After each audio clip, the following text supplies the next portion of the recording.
Hey, what's up, everybody? Gonna make a real quick post here. Hopefully, my live stream will be up, and it is. Good deal. And then we'll get started. So, oh, wait a second.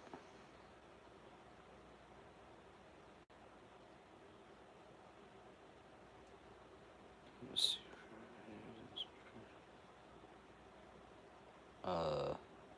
No. What the heck? Okay. Well, this is being weird. YouTube must have done some update or something. Yes, I will switch to live chat, and it erased all your messages. So now I can't see anything that you guys. Anybody who's been in here and posted a chat, I can't see it. Create a post real quick. Oh, guess I don't have an image. I don't really need one, do I? Okay, I'll just take a real quick picture then.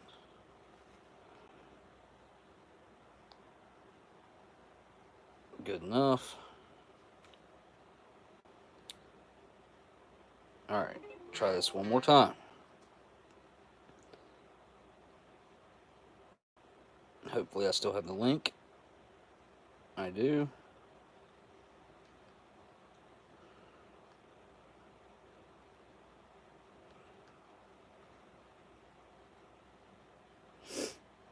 When I go back to using one of these Samsungs after using this iPhone now, the keyboards are so different. It's weird. I'm not a huge fan of it. I like my old keyboard actually, because the iPhone you have to switch over for punctuation, and on the Samsung keyboard that I had, if you like long hold on the M, it'll put a question mark. So just, a couple seconds or half a second, whatever it takes to hold on the letter, and then it switches over and gives you the question mark. All right, post completed. Good deal. And back out. All right. So, made it to Jungle Gyms yesterday. Yesterday? No, not yesterday. Day before yesterday. Whew, been a long few days. Anyways, picked up a new coffee mug. I didn't get much, but I did get a new coffee mug. I thought this was pretty sweet. I wonder if this is color change. It kind of looks like it is.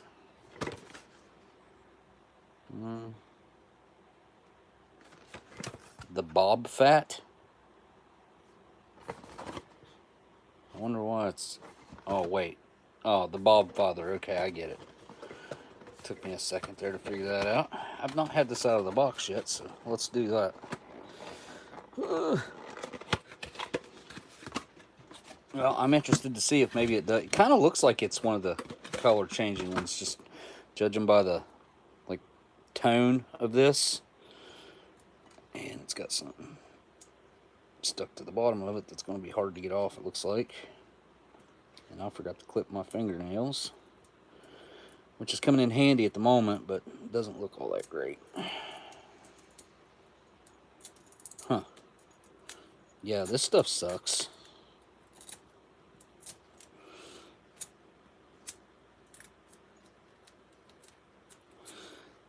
Got most of it off there, though. Made in China. Great. Great. Great. Great. Great.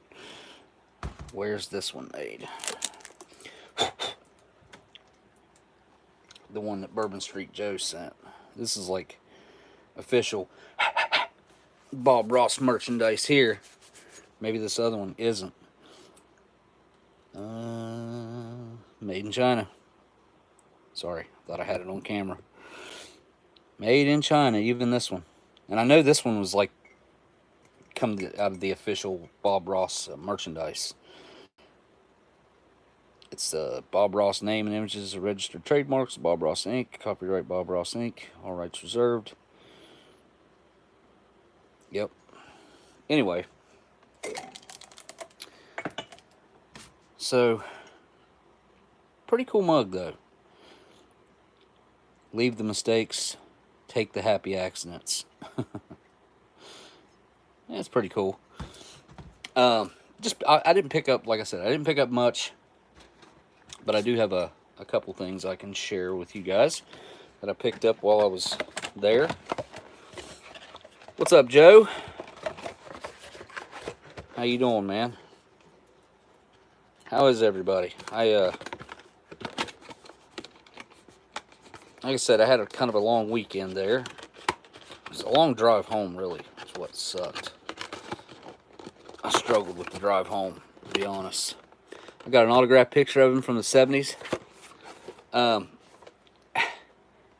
way I understand Bob Ross, right, is that he wasn't popular initially whenever they first started running his painting series on PBS.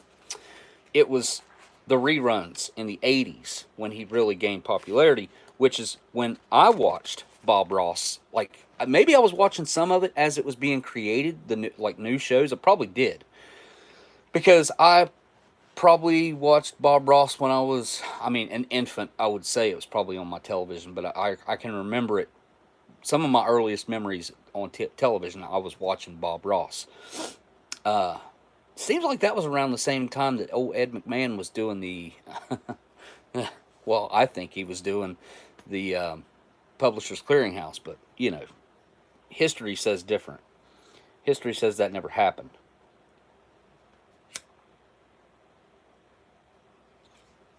You know, Bob really didn't have a whole lot of money. Never sold any of his paintings. Never. So you never hear about anybody who has a Bob Ross in their art collection or anything like that. I watched a special on it not that long ago. Well, a couple years ago probably. And they were at this warehouse like place where they basically manage merchandise, what he's going to be associated with, like coffee mugs and stuff like that. And they also have all of his art stored. And I don't know what kind of deal or what kind of like setup he had to where it just wasn't supposed to be sold. He never sold any of it though. He never sold any of his art. And it's kind of interesting when you think about it, because now that art, yeah, maybe that's why he done it. Maybe he said, you know, wait for X amount of time. One of these days, you know, I see that I've gotten some popularity. Maybe my paintings will be worth more in the future. And I'll bet if they were to release, say, a collection of 10 and sell them off one at a time, one every 3 months, one every quarter, right? Until they were gone, you know, so it'd take like 2.5 years or whatever to sell them. I'll bet you those paintings would be in the millions each. If I was to bet, I could be wrong. Tuna, congrats on the Suburban Street Joe must have done a giveaway over there on his channel. It's been a while since I've been able to look at YouTube at all. Let's see if I can pull up. You guys go to Bourbon Street Joe's.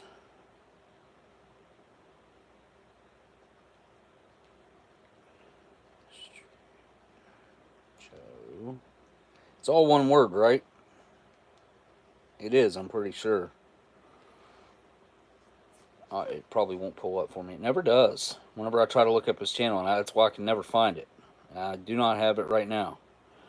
And I just looked up Bourbon Street Joe Nola. Whoa. Shoe Nice is back at it. Look at that. Shoe Nice. What's he say? Can't remember what he says. Either way. It's been a long time since I've seen that fool. All right, I was grabbing other stuff here. Okay, so I grabbed this more or less for just to set on the shelf, to be honest. And what do they got? Like a bunch of specialty stuff there. I thought this was cool. Like an old, kind of like a varnish can, or I guess maybe oil. Not really oil though. It'd be more like a cleaner or something. Still house. Just, I like the container. It can sit on my shelf. If crap ever hits the fan, that'll be some great bartering material. That's the way I look at like unopened bottles of alcohol like this. They're just as good as having gold. I'm telling you, if not better. I'll bet you the value of this will be, I don't know, 10 times what I paid for it. If anything like that would ever happen, God forbid. God forbid anything like that ever happen. I hope it never does. And I got this, which I thought was pretty cool. Kind of like the crystal skull stuff. I think that's what it's called, or something. I got a small one. I picked this up locally. I did not get this at Jungle Gyms. The big ones are $50 and $60. There's a solid black one. It's called like black onyx or something like that. So I picked this up, but I paid $8 for this. And I don't know because I've never tried it personally, but I have heard that this vodka sucks. So you're paying for the container. And this is Dan Aykroyd's vodka. Dan Aykroyd hit a home run whenever he came up with this little gimmick with the bottles that are shaped as skulls. They cost him virtually nothing to produce, and everybody wants them. They literally sell out as soon as they get them in, within a day or two if they get a bunch, or the same day if they only get a few. So yeah, thought that was kind of neat. And this, according to this on the side here, it's got a 2019 date stamped on the side of it. So I don't know what that means really. It just says 2019. I don't know if that means this was bottled in 2019 or the vodka was made in 2019. I don't know. It doesn't really matter. It doesn't go bad. So, and then this one, I'd never seen this before. I thought it was pretty cool. Outer Space Vodka. And I like this container, I think, more than I even like the skull. The black skull was pretty cool. I'm not going to lie. Maybe Chevy Chase. I don't know, man. Like I said, Dan Aykroyd, he hit a home run with the with that. Is it called what? I don't even know what it's called. Yeah, you better run, cat. Let's see. Product of Canada, 50 milliliters. So it's made in Canada. Produced by Globofil Incorporated. Let's see. Government warning.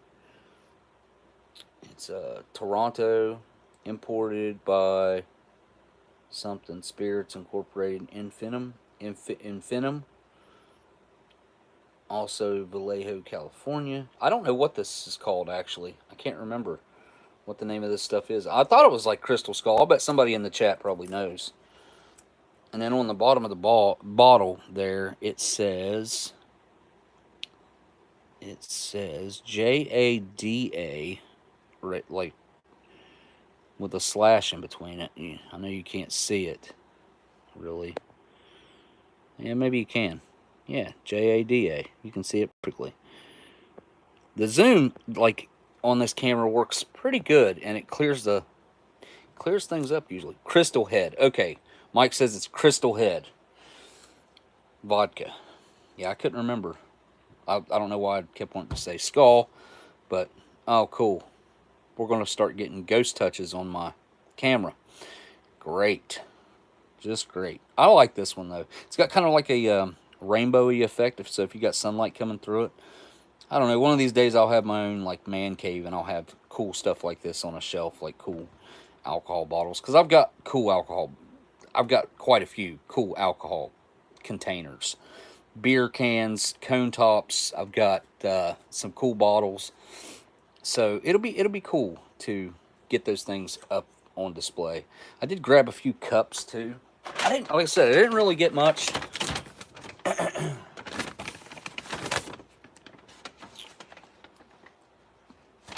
Put these back in here.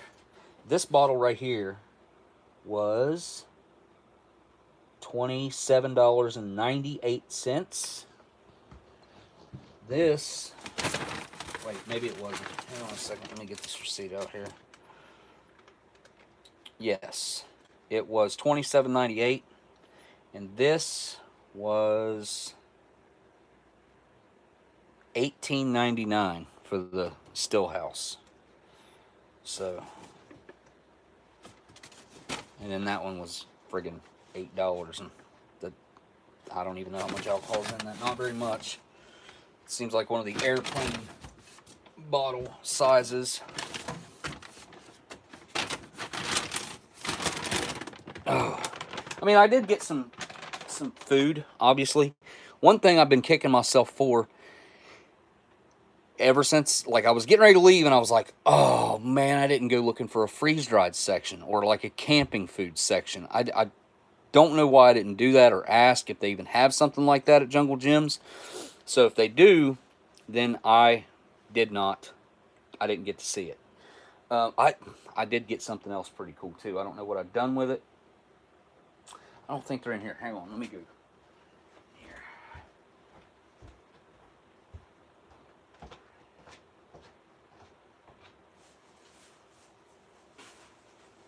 Hey, Amber. Amber.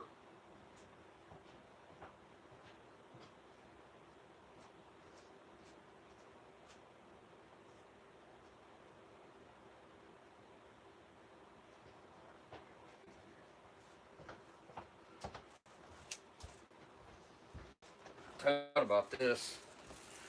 We were standing here. I picked up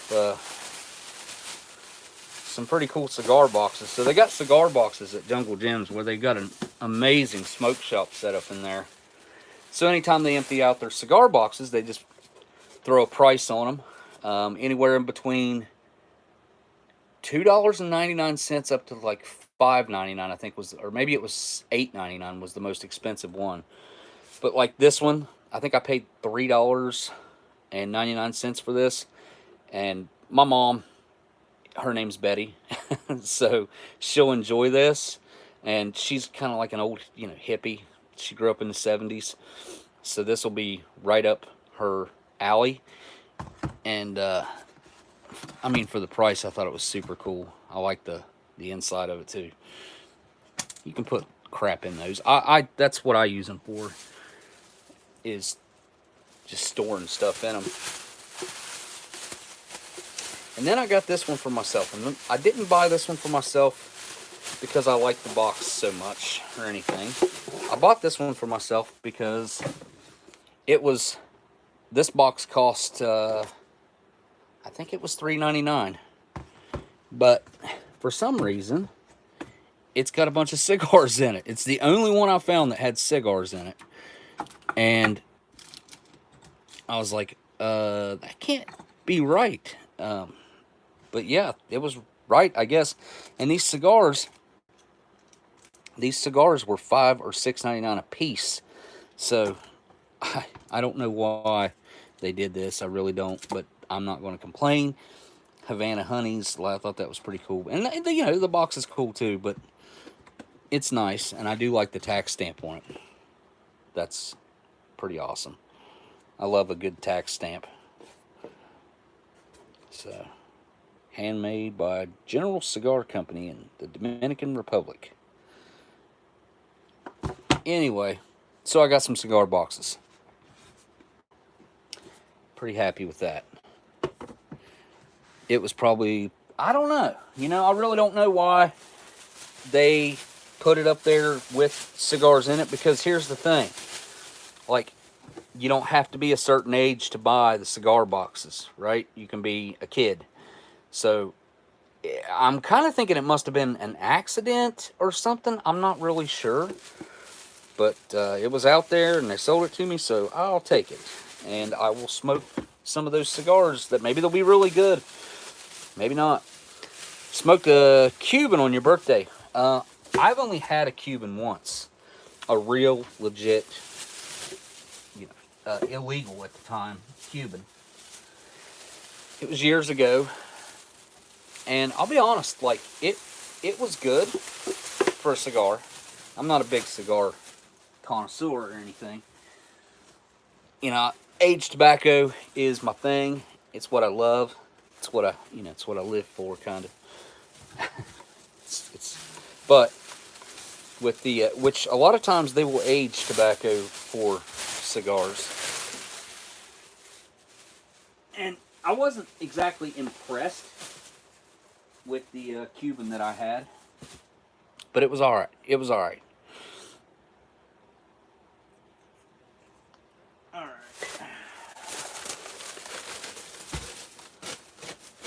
I picked up some tumblers. Rusty rail. I like the saying on the back of this one. If our building could talk, it would speak of the rugged workers who got by on the determination in their hearts, the strength of their back, and the dirt on their hands. We proudly dedicate every ounce of this beer to those blah, blah, blah. Yeah, anyway. I thought that was pretty cool. Like the cup. Not a bad symbol on it either. Not very old, 2013. I think I got 2 of those. Then I got one of these Rivertown Brewing because it's got the Cincinnati skyline on it. I mean, these were $1.99 a piece, which is probably a little high for a tumbler like this. But this is the matching one over here. It isn't. 4-string. It says Killer Beer on it. I thought that was pretty cool. So I got a bunch of cups. I got a few more over there too. Can't remember. There was one that I really liked more than the others. Can't remember what. I can't even remember what it was though. Maybe I can just find it. Not that one.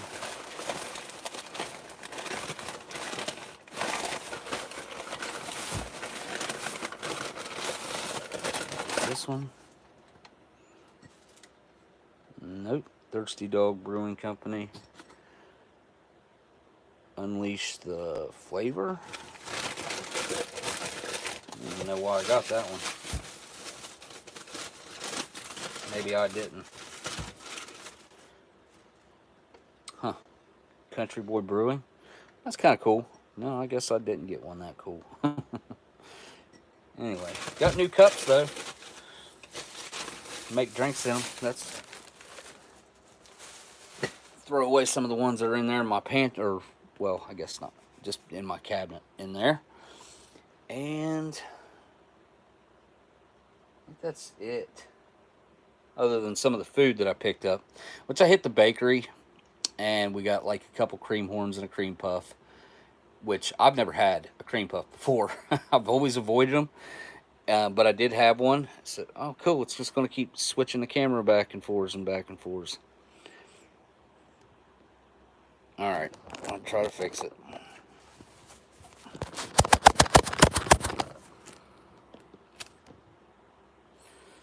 Well, until we meet again. Live chat. All right. Anyway, not super hungry tonight or anything, so I don't know what I'm going to go for here. I have no idea what kind of condition this 2000, oh, well, it's got to be 2007 down, this meatloaf is. And meatloaf is a pretty unique menu, if you ask me. I think that's one, I mean, it hasn't been around for a long time. We can definitely say that. Vegetable lasagna, on the other hand, that menu's been around. When did they do away with it? Or is it still in circulation? It's probably gone, be my bet. But Shocker's got 2022 menus. Go to Schmidt's Sausage House in Columbus for a good cream puff. Schmidt's Sausage House, huh? Are you being ironic, or is that actually a good place to go? Is that like in the German village or something? Last time I went to Columbus, that is where I went. Oh, how weird is that? I clicked on that Shoe Nice video earlier, and he's, well, he's eating raw meatloaf and drinking tequila 1800. Shoe Nice, why, buddy? Why? Man, oh man. He must have had to make a new account. He was at like 2 million subscribers, I think. Oh, poor Shoe Nice. He's living in a friggin' hotel room. Today we're making meatloaf. Anyway, I'll have to watch some of Shoe Nice and catch up with him, see what he's doing.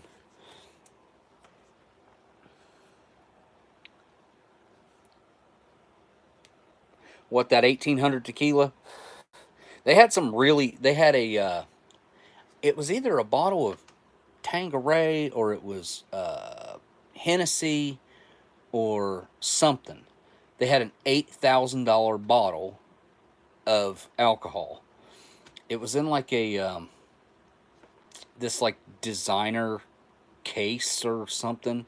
And they had an $8,000 bottle, 8,000 and some. It wasn't exactly 8,000. It was 8,000 some dollars at Jungle Gyms, and they also had like a $3,500 bottle. Again, like a designer, like a clothing designer, designed this bottle. I can't remember who it was though, but they were both different, you know, from different designers. They were interesting. Let me see if I can pull up like specialty Hennessy.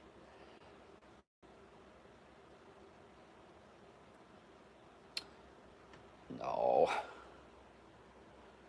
I've got, after we get off here, I have got to get a new phone. That's, the camera is starting to be, I mean, this thing has been driving me nuts for the past 2 days. So, it was at Dolce & Gabbana, Elandil. Let's see here. Designer bottles of Hennessy. Check out these pictures.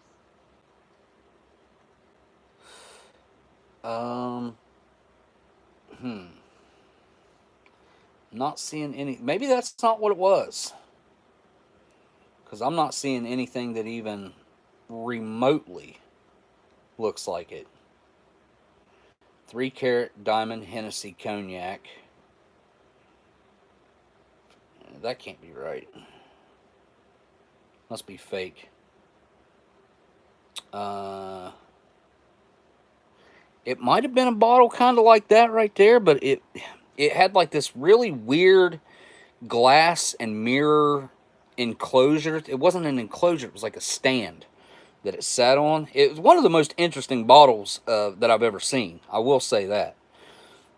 And it was some sort of limited edition as far as the out. Okay, I think there might have been one of these Remy's right here. I guess it's Remy Martin. I don't know. Louis the 7th, 8th, Louis the 8th. There's a bottle that's $700.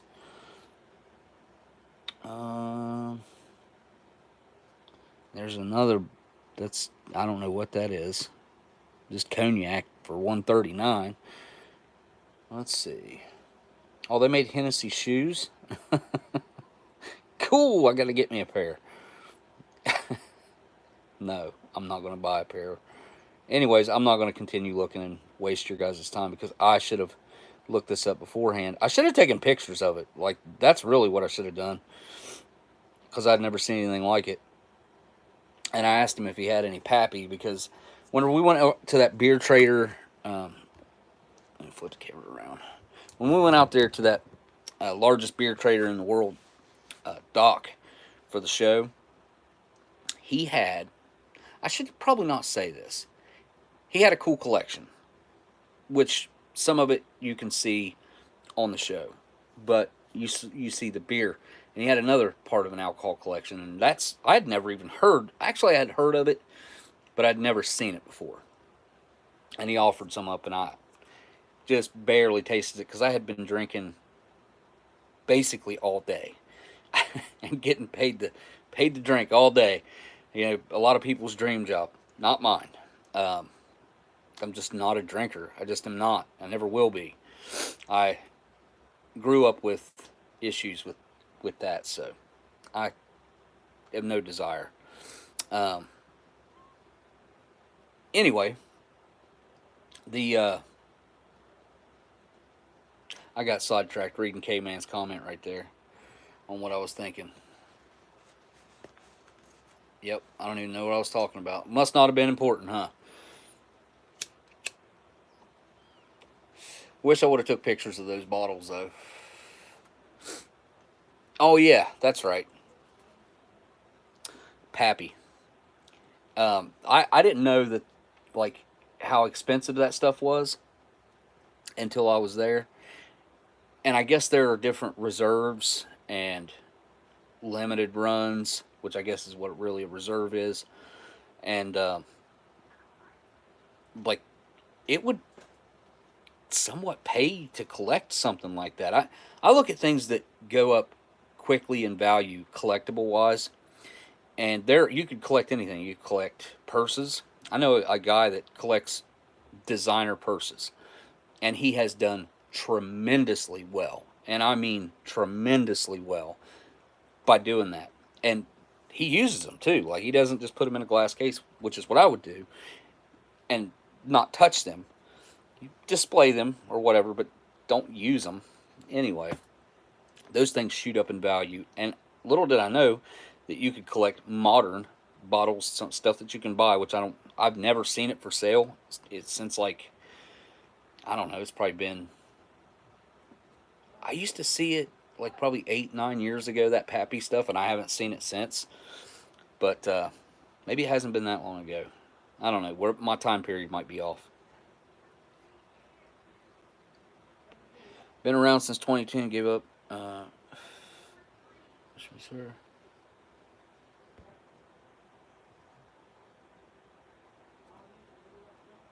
What? What's up, Daniel? I see Magnum's in here. Hey, Dan's here.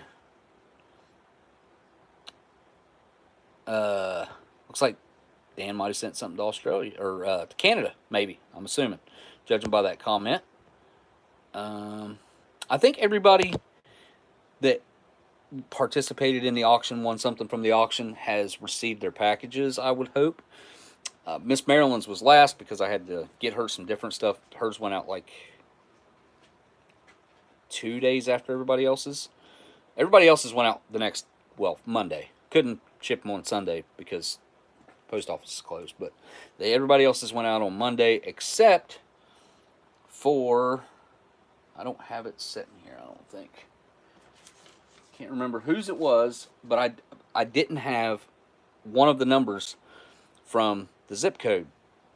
And I wrote the address out, and I was carrying everything out. I had Ethan carry everything out to the car. And I looked at that one, I was like, hang on a second. You have to have 5 numbers in a zip code, right? I was like, maybe there's a 4-number zip code and I don't know. So I was like, I think we're missing one. And I got to looking, and I was like, yeah, this is definitely not right. This can't be right. So luckily, I didn't try to ship it that way. They probably would have rejected it at the post office. I don't know. I'd hope they would have. Anyway, had to wait till the next day to get the number off that. So that one didn't go out till Tuesday.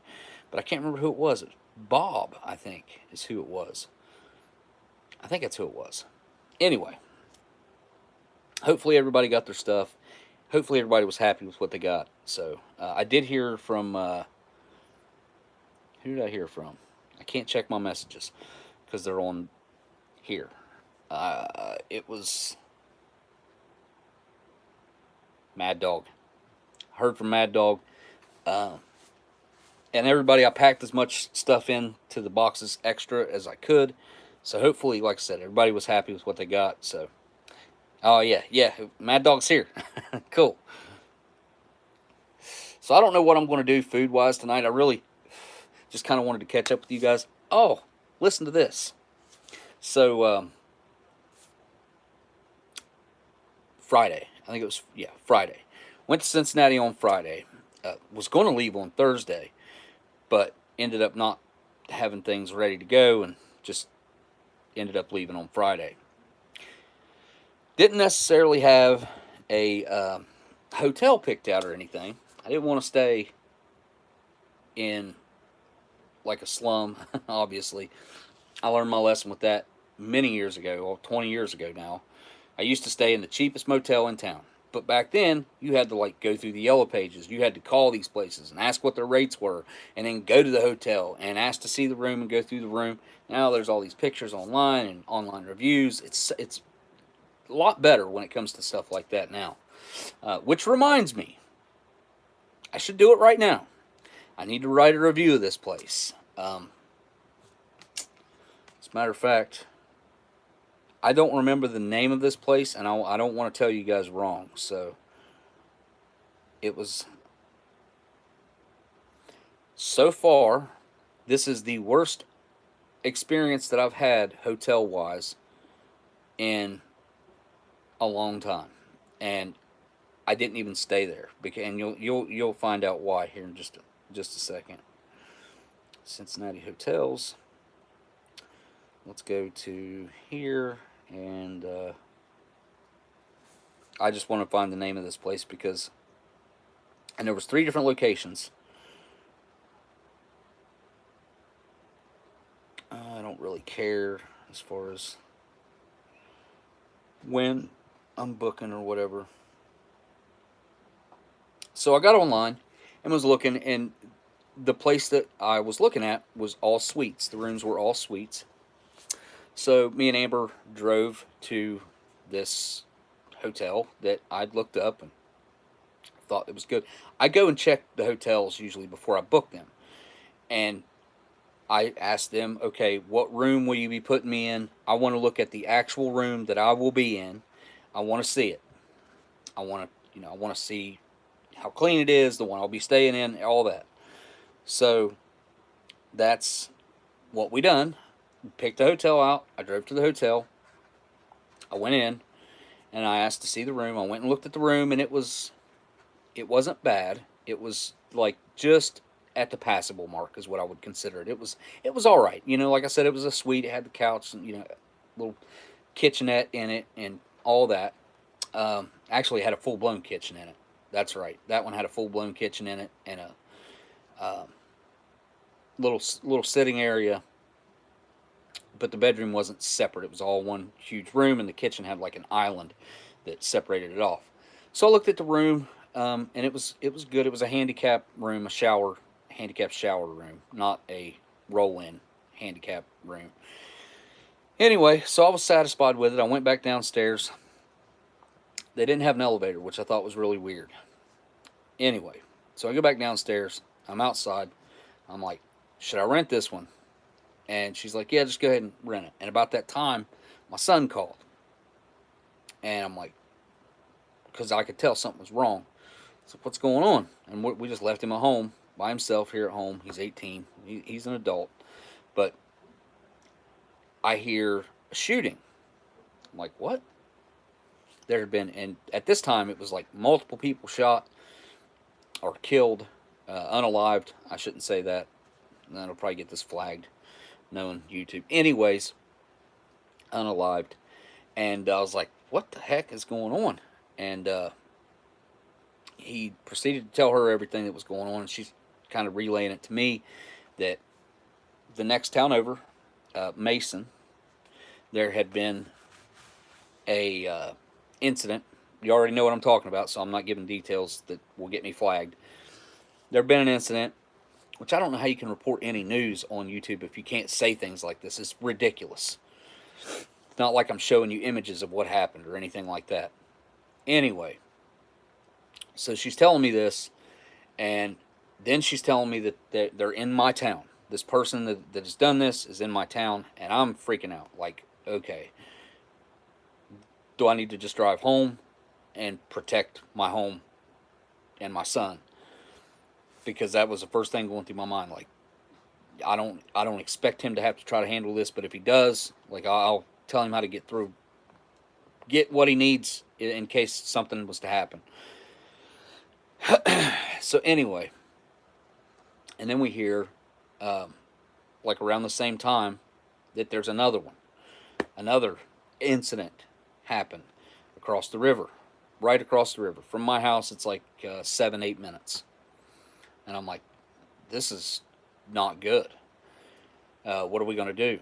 Right in the middle of me trying to book this room. This is relevant to my story. So I pulled it up and I'm like, should I book this? What am I going to do? And they said something like, or Ethan, somehow we found out that they got the person.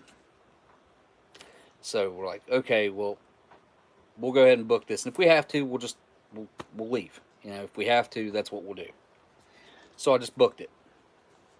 I went back inside, and I had never heard of this hotel before. Never heard of it. Like, how many times do you ever run into a hotel that you've never heard of it before? Right? Like, you've heard of most every hotel that's out there. You've heard of it at some point in time in your life. Like, oh, yeah, I've heard of that before. And I need to get it pulled up. Because I can't remember what the name of it was. So anyway, here it is. I just booked it. I walked back into the office, and they're like, it can take anywhere from 5 minutes to 30 minutes to hit our system. I'm like, okay. And she goes, you did book it for here, right? I'm like, what do you mean? She goes, oh, yeah, there's 3 locations. I'm like, oh, don't tell me that. So I pull up my reservations or whatever, and I said, is this it? Because I didn't know exactly what the address was or anything where I was at. And she's like, nope, that's the one that's 10 minutes down the road. I'm like, oh, no. I was like, is it bad? She's like, no, it's not bad. I've worked there before. It's not bad. I'm like, it's bad, ain't it? She's like, no, it's okay. And I was like, all right. So I leave, go to the other hotel where I have reservations. I go in. They've got my reservations. I said, okay, I want to look at the room before I go, before I commit to this or anything.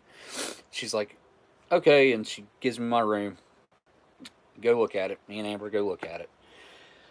Get in there, and it doesn't look horrible, but I can tell already the people that I'm seeing, we're in the wrong neighborhood. We are in the wrong zone of Cincinnati. So, go to look at the room. I look the room over. It looks fairly good. And as we're getting ready to walk out, the one thing that I always do, I hadn't done yet. And I don't know if it was just because everything that was going on, I had a lot on my mind or what, but we were getting ready to walk out of the room, and Amber said something, and I went. I threw my hand up. I was like, oh, yeah. Walk over to the bed. I slide the bed out. Because anytime you get a hotel room, I don't care if it's the most upscale place in the world, I'm telling you, slide your mattress out, lift it up, and look in all the cracks and crevices. Look down in behind it. Trust me when I tell you, do this. I slid that mattress out, and as soon as I slid that mattress out, I saw like 3 little black spots. Get down. What is that? That's fucking moving. What is that? I freaked out. Like, I lost it. Get out of the room. I go to the front desk. The 2 girls working the front desk couldn't have been more kind, but you can't tell me they didn't know what the hell was going on in that place. I was smoking mad. Ooh! I'll bet steam was coming out of my ears. Like, I was upset because you can't put people in situations like this. This is the type of crap that can ruin someone's life. Like, legit, like, cost you thousands and thousands and thousands of dollars. And just, I'm telling you. Like, anyway, I go to the front desk. I don't even tell them what's going on. I said, you, come with me. We're going to look at this room. As we're walking over there, I said, lady, you've got a huge problem here. Like, you're going to have to do something about this. And I said, I'm telling you right now, I'm not staying here. I don't even want to be in your parking lot. I want out of here as far away from this place as I can get, as quickly as I can get it. Like, this is ridiculous. I take her over there. Everything's already pulled out. But they had motivated back up underneath it. I said, slide that out, because I'm not walking back in there. I said, slide that thing out of there. She slid it out. I said, you see it, right? She's like, yeah, I see it. And she started taking pictures and sending it to her owner or management or whatever it was. And I said, she's like, we'll give you a refund. Don't worry, don't worry. I should have made them actually, like, pay me for my inconvenience and my time. Because this had taken me, it had taken time out of my night, my evening. Ended up not being able to do anything that evening because of this whole debacle. Which is, again, this is not the place I would have rented the room at. It was an accident because of what happened with the phone call earlier, and I really wasn't paying 100% attention to what I was doing. And I'd never heard of this hotel. I thought, there's probably just this one. I mean, that was just my instinct was like, obviously I've never heard of it. There's this like a one and done thing, one only. So it's called the Sonesta. ES extended stay, Sweets Cincinnati. The one that we were at to begin with was owned by a completely different owner than the one that owned the other one that I did book at. That one, those people that owned that one owned two of these things. There's three of them total. I don't know if they're elsewhere, but in Cincinnati, there's three of them. The other two, I'm telling you right now, I need to figure out where these locations are because I've got to leave an online review. So I had to immediately, because I booked through Priceline. Or yeah, it was Priceline, I think, or TripAdvisor, one or the other. Or Hotels.com, something like that. I can't remember. I think it was Priceline. She's like, we'll give you a refund. We'll give it to you right here at the desk. And I'm like, you can do that? She's like, we'll take care of it. We'll make sure you get your refund. And I'm like, okay. All right. We get back there. And I said, so what do I got to do? She's like, you'll have to call Priceline and, we'll see what they say. And if they don't, they'll call us or something like that. I was like, all right. Well, I've never dealt with this before. So I called Priceline and I got somebody who was probably in India or somewhere. And it was a little bit of a difficult conversation because I'm trying to explain what's going on, why I'm upset, why I want to get this done as quickly as possible because I want to get out of here. I was like, look, lady, I just went in and checked my room, and I was like, it's not fit for a human to stay in. It's just not, period. She goes, okay, we'll get you a refund. She was like super cool about it. The Priceline, honestly, like they couldn't have been easier. Which even when I booked it, it said no refunds, like final, or you know what I'm saying? Like it was like this is it, it's done. Once you book it, that's it. So that's what I'm thinking. I'm thinking, okay, I'm screwed. They're not going to refund my money. I'm going to eat this money, and that's going to be the end of it. And I call them up, and she's like, we'll get you a refund. She's like, I'll call the front desk. And I was like, the lady said you could call them, and they'd explain what was going on, and it would be taken care of. So she calls the front desk as I'm standing outside the front door. And she goes, she said her name and did the whole refund process, went through her computer and approved the refund. And there was probably, I'm going to say a minimum of 10 people that came in there to check in while I was standing there. I just wanted to scream at every single one of them. Run. Get back in your car and drive away from here as fast as you can. I probably should have. I probably should have said something to all those people. But if they couldn't see that I was having some sort of problem, let me ask you something. If you were checking into a hotel and you saw a guy that was a little upset talking about the kind of things that I was talking about with Amber and the front desk, would you not ask questions? Would you not say, what's going on, dude? Like, hey, you having a problem here? Because if you're having a problem, maybe I don't want to stay here. I would do that. If I saw someone like me having an issue like I had, I'd be like, hey, dude, what's going on? Pretty simple. Ask the question. Like, holy, you're not going to believe this, dude. I went into the room that I was going to get. Like, you should see that. Like, I would immediately tell someone had they asked. I didn't want to be, I should have, though. I should have just been like, you people need to get out of here. I will say this, though. 5 out of 10 of them weren't here legally. They were probably, I'm going to say, odds are 90% I would say that they were here illegally. I mean, there's a 10% chance, but I doubt it. So maybe that's why they were there. This place is easier to check into. A lot of places won't even take cash anymore. So maybe they would take cash or something along those lines. So, what do you mean, you people? Who are we talking about? I'm one of those you people. But So I had a really crazy experience with that, plus what was going on back home. And then I got to deal with this. This is what's going on at the place that I accidentally booked, which, to be honest, I wouldn't have been happy at the first place I booked, I don't think.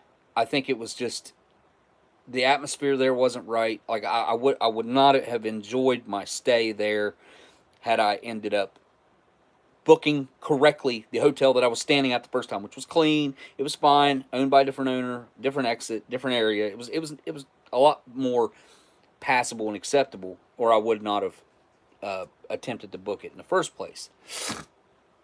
But with her, I was like, all right, pull up the hotels. I was like, what do you see that looks recognizable? And it was a Hilton. Uh,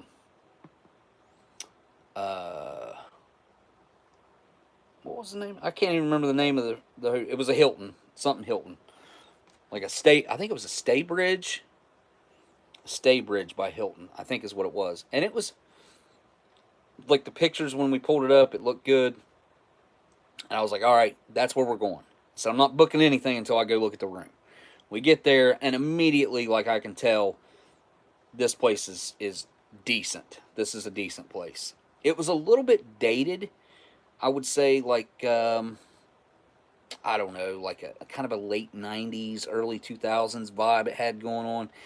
Kind of my comfort zone anyway, so I'm good with that. I mean, it was nice though. Like, Hilton's usually upscale anyway, but it was nice, and it wasn't super expensive at all. It was cheaper than what I had booked at the Bedbug Hotel, which is what they had. Ugh, I want to pull my hair out just saying it. Anyway, so we get to this Hilton, and I'm like, hey, I would like to go check out my room. He's like, that's fine. Comes up whatever room I'd be in.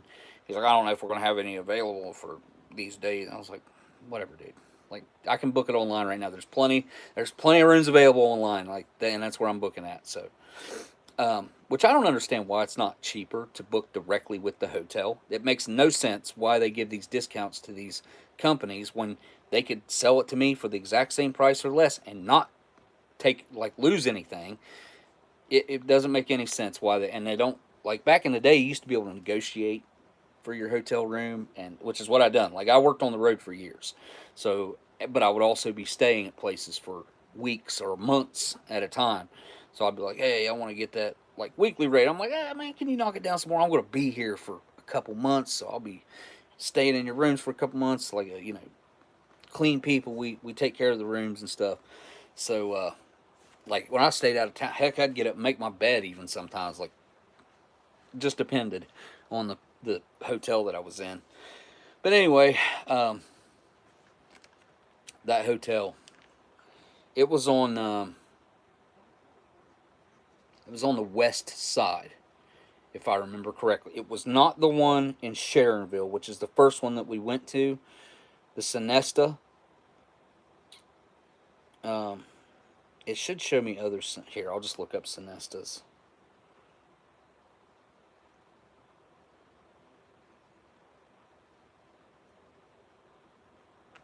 Sonesta ES, Cincinnati, Ohio.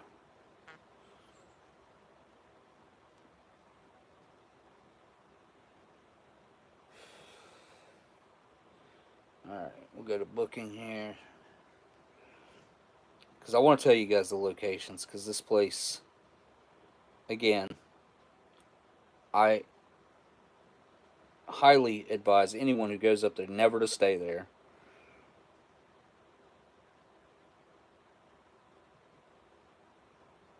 Here we go.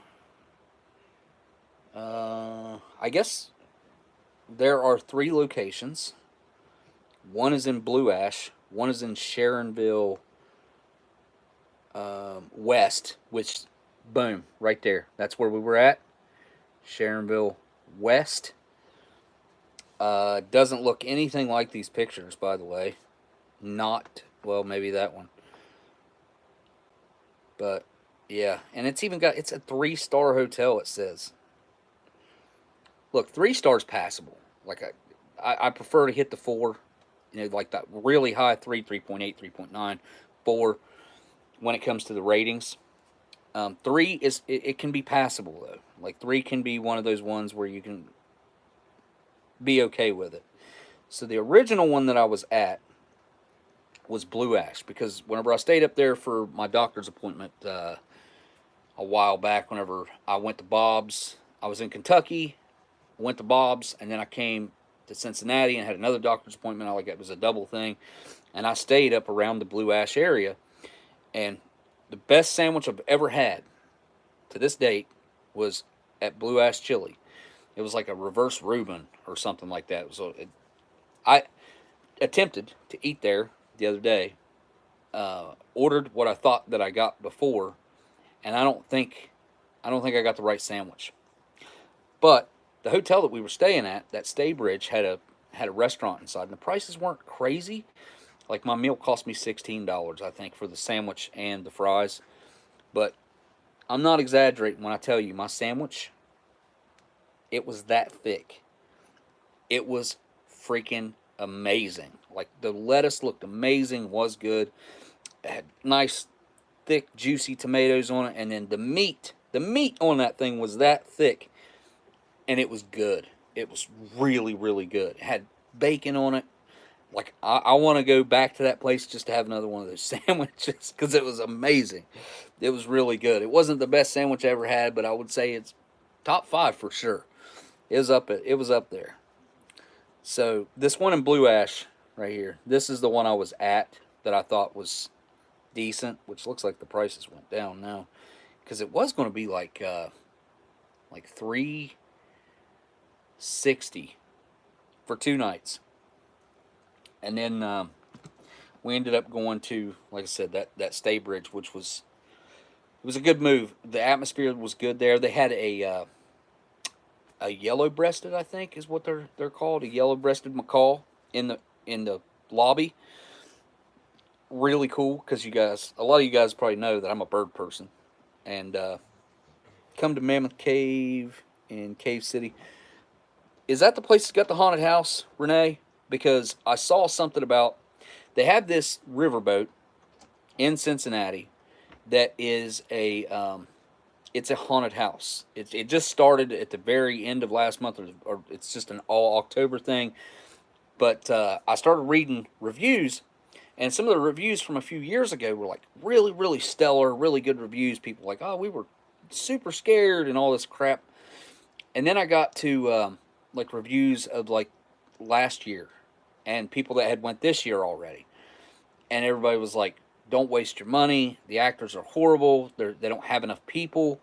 Like there's barely anybody working there. So, bird person, yeah, I'm a bird person. The guy working the front desk, so that macaw was pretty particular. Her name was Georgia. That's right. Her name was Georgia. She was a pretty bird. I didn't even get a picture of her. Amber did. Amber got multiple pictures of her, but I didn't. So, yeah, that was cool. Like, the first experience I ever had in a casino was also, like I've been talking about, I'd love to go to Vegas. I don't know if I really would like Vegas or not, to be honest, because I had never stepped foot into a casino before until this weekend. And I was like, all right, yeah, we're going to go. And then we kind of get down to the time where we got to go, make the decision to go or not. I was like, I don't know, man. It just doesn't seem like my scene. Like, I don't know what I'm doing. I was like, we'll go over there and check it out. We get there and, walk around. I was like, all right, we'll walk around and look and kind of watch everybody else and see what they're doing. So, walking around watching people play the slot machines, or whatever you call them, video arcades, or I don't know what the heck they're called. Slot machines, penny things. They say 1 cent, you can't bet a penny. Anyway, walking around looking, watching all these people. I'm like, I don't understand that really. Like, I don't understand how to play that. And then I was like, all right, well, I could probably play some blackjack or some poker or something like that. I get how to play that. So we go around and start watching those tables.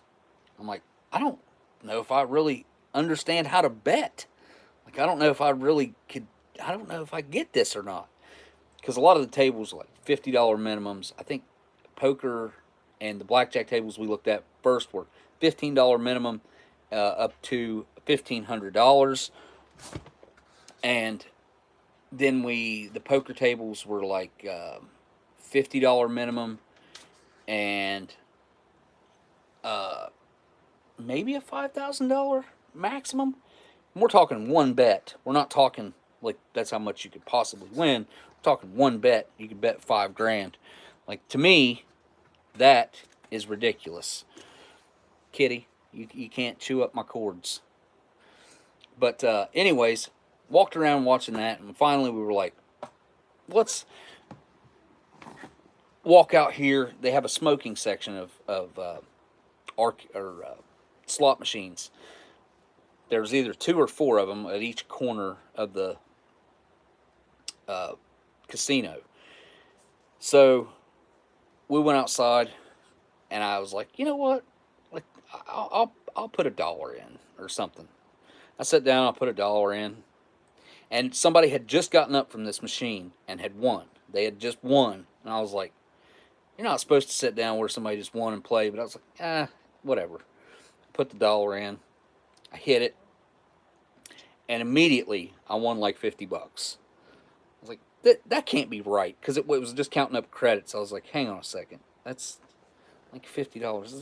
That can't be right? So I hit bet again, and it took my money down, and I was like, wait a second, so I can just cash out right now? I was like, I'll bet one more time.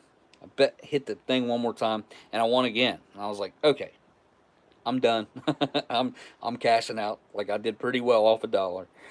And Amber sat down at a machine where somebody had just won right like across from me, and she won. Same kind of deal. I was like, this can't be how it goes, right? Like, we were both like in shock. Like, this can't be how things happen, right?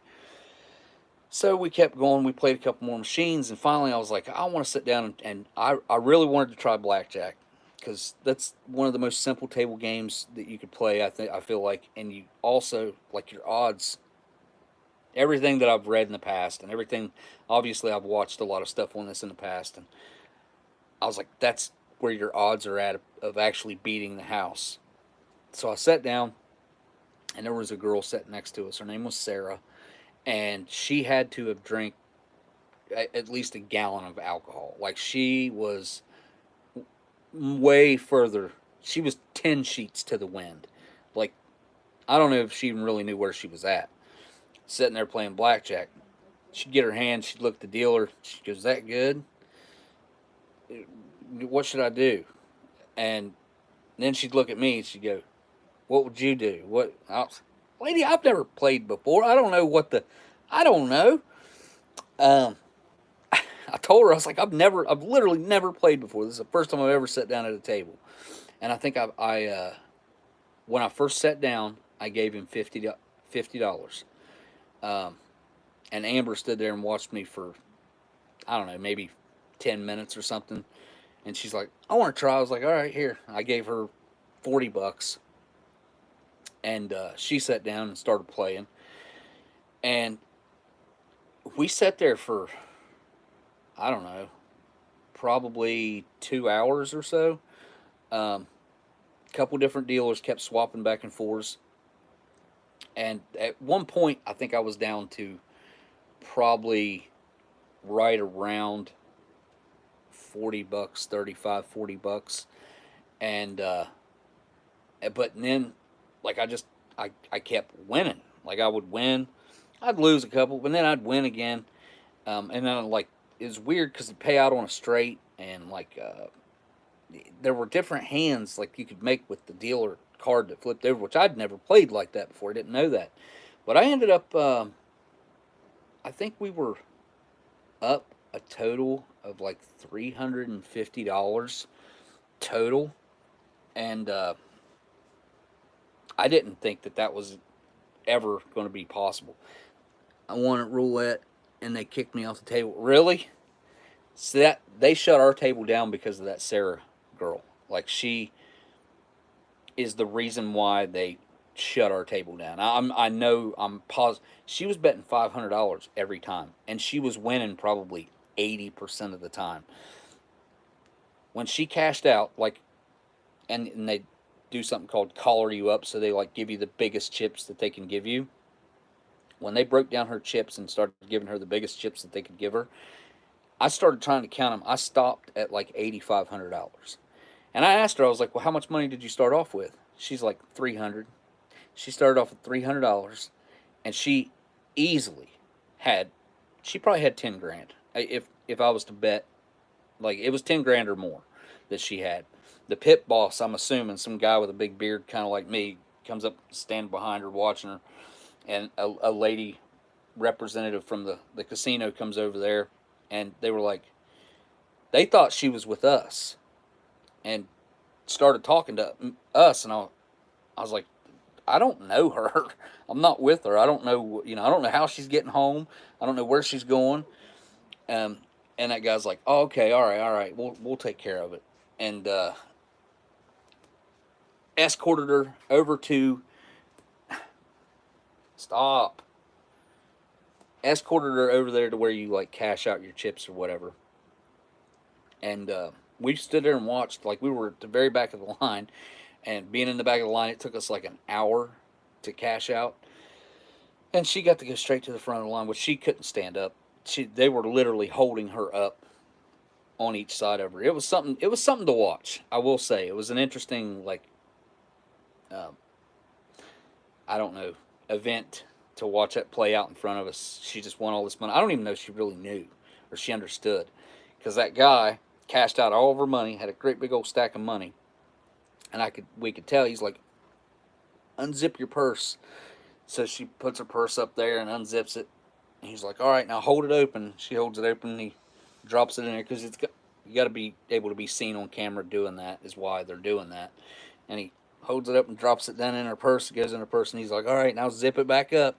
Zips it back up, and that's whenever they finally take her outside to put her in an Uber or a cab or whatever to get her home. So it was it was an interesting first experience at the casino, and I didn't know if I would like it or enjoy. It's not something that I would do on a regular basis. You're killing me, cat. You better not be getting fur all over me, I'm telling you.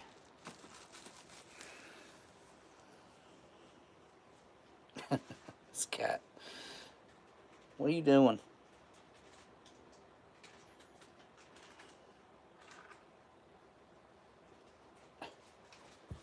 Here.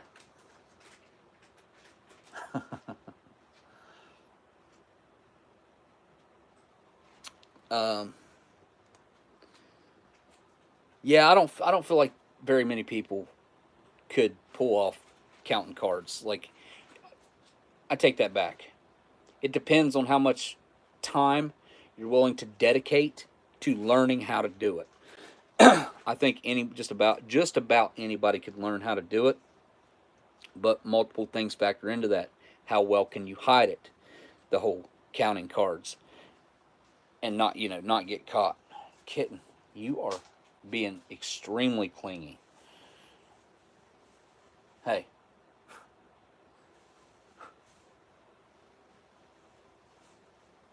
What are you doing?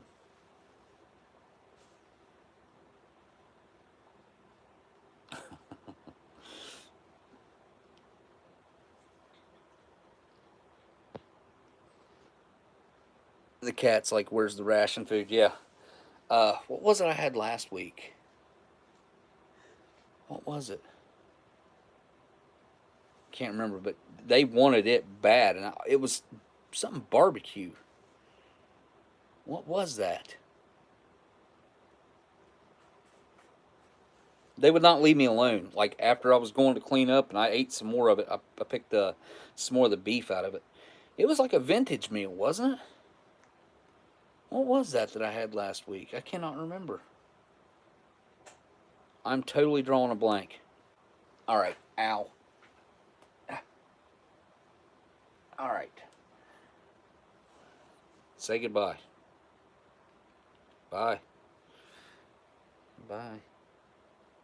Bye-bye. All right. Now go on. Go. Okay, finally. She's not shedding any at all. Did you ever check your old car mirrors? I did, Phoenix. It's funny you brought that up. I think I did it that night. I was like, you know what? Because I've got 2 older vehicles that are they should predate if there was a change or anything like that. So I did not see anything. Anyway, I went and checked my old Jeep, and it does say that how does it go? Objects in mirror may be closer than they appear. That's what I think it should say. That's what we all, I think, would agree. That was weird. There's nothing floating there at all. Anyway, that's what we think it should say. Went out there and checked, and it said objects in mirror are closer than they appear. I don't even know if it's worded like that. It's really weird, though, because I have looked at this, what I would think to be 100 times this print on these mirrors, and it is not what it should be. Like, I don't know. It's bothersome because there's no way I've just remembered it wrong all those years. There's no way that's the case. So, see you later, Kaylin. Are you having a live stream? Wait, you might have been supposed to have one today, huh? Don't you do yours? No, that I bet you did yesterday. I think you do yours on Monday, right? After Sean's.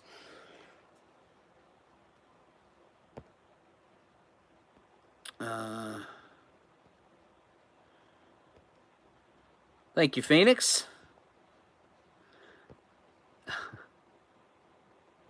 They changed the deck machine cards 4 times while I was playing when I won. They changed them twice. Like I don't know how that works or whatever, where they slide the cards out for blackjack to flip them over. It looks like it holds about 10 or 15 decks, maybe. I don't know. It's pretty long, and you could stack a bunch of cards in there, I would say. I think we went through 2 of those. We didn't finish the last one, though, because we were supposed to finish that one out, and the guy, he was like, this is it. This is the last one. We're like, okay. Whatever that means. Like, we don't know what you're talking about, buddy. Anyway, we figured it out, though, that would have been the last amount of cards, and we probably got halfway through it before he called. He was going to do 2 hands and then 1 hand. And there was a kid sitting next to me, super cool. Really, the experience was better because of the people. The dealers were really cool. The people that were sitting at the table were cool, except for Sarah was a little odd because Amber was sitting right there. And after we had finished up, like, they decided that that was the last hand. They were done, and they collared everybody's chips out. Like, she laid down over on top of me. I looked at Amber. I was like, I don't know what you want me to do. I don't even know if she really knew what she was doing. All right, let's see what I got food wise up here. I don't care what I open up here. This one, I think I'd kind of rather save this because I feel like I'm going to get a solid meal out of this. Although I don't know what year it is, I just know that it's 2013 and down. Because it was either 2013 or 14 is when they started putting the French on there, and this does not have the French on it. So that is at least probably right around 10 years old. And I just grabbed a couple quick meals, and then this one, I don't know when this one's from. The meatloaf one. I'm not really hungry is the problem. I'm not super hungry. These, I grabbed a beef ravioli, and they're handing out emergency meals too. K-Man, or MRE Info, if he's still in here. He sent me a picture this morning of they're handing out A-packs, and they have the newer, like the new MRE items in them. It had the I guess it's an HDR item. It had the banana apple smoothie in it, And it was in a really weird looking pack. I wish I could pull that picture up, but I don't have it on there. So,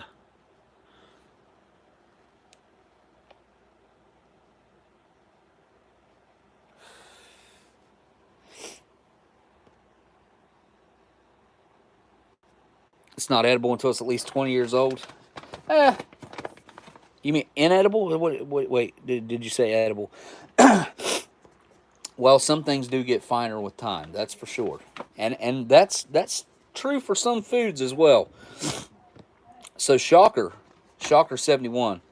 If you guys haven't checked out his channel, go check out Shocker's channel, link in my description. There's also a link, or Miss Renee's PayPal thing's right at the top of the description if you guys want to help Miss Renee out, donating to her, because we're not setting up a GoFundMe for the purposes of her Social Security or whatever. So, or what, maybe that's not it. So she doesn't lose something. Anyway, Shocker sent me these pictures the other day. His boss or somebody had, I think I want ravioli. Anyway, his boss had old cases of MREs that he had stored in a refrigerator at some cabin or something. And they had been through heat and then cold and then heat and cold. The refrigerator's not plugged in. So once it traps heat in, like at night when it cools down, it wouldn't cool down inside that refrigerator really. It would stay hot. So anyway, he pulled those cases out and brought home one of those MREs, and he opened it up. And now they were legit military MREs. And I can't remember what year they were. But anyways, he started showing me pictures of the stuff that was coming out of these bags, and literally the worst looking fig bar I've ever seen, ever. Now, I like a aged fig bar, even one that's been heat stressed. Usually I would enjoy. So I might have liked it, even though it looked really, really rough. I still might have enjoyed it, but we're gonna just eat this off of plastic. I'm not getting dirty in a tray. We're going to eat this just like you'd eat it out in the woods. Rip the bag open there. That looks like it's in good shape. Alright. Keep that for eating off of or trash or whatever. I don't need that. We got crackers in there. Chunky peanut butter. Some cheese spread. Raspberry beverage base. These are the good ones.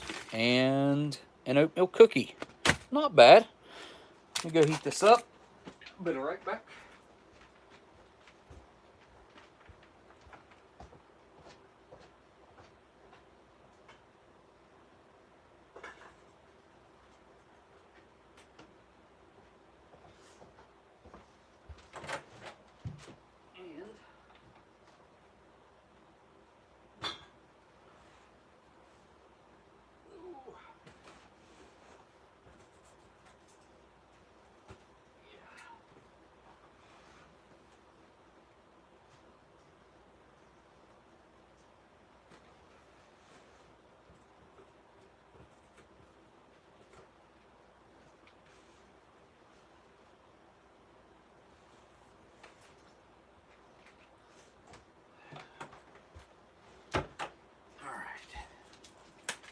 Grabbed a couple strawberry jams too. Why not? Add to the mix a little bit here.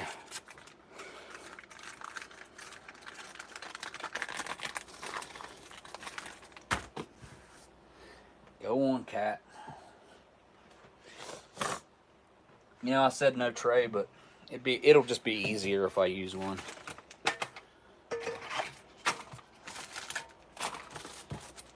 Oh, and it comes with a spoon.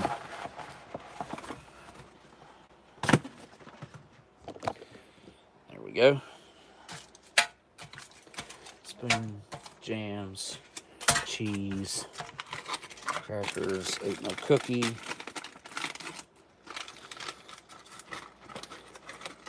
got to be something I could do with that oatmeal cookie to make it better. Lots of pieces in there being broken.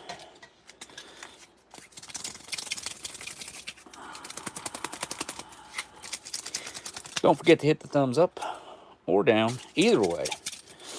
Either way. I seen Dan was in here, man. I talked to him a little bit, but I didn't get to talk to him much. It's Dan over in Australia. Dan the man. Oh, I ain't got no water either.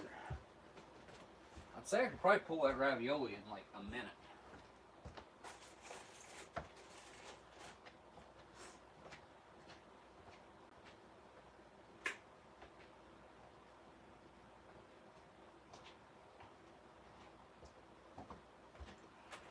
I don't know. I don't know if it's been in there long enough or not. Probably has been.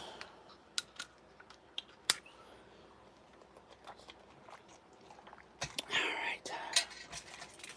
So I actually do, even though this has got aspartame or something in it, saccharin, what does it have in it?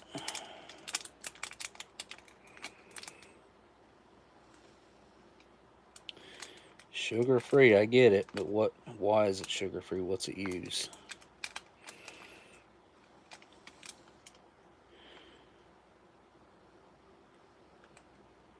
Aspartame. Focus. There it is. Aspartame. Yep. 24-hour French ration. I see that in the comments.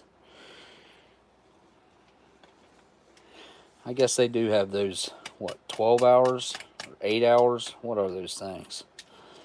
Can't remember if they're 8 or 12. Considered to be 8 or 12.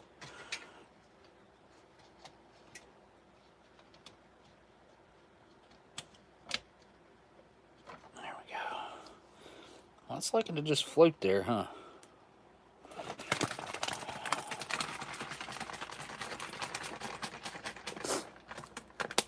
Alright, that's done.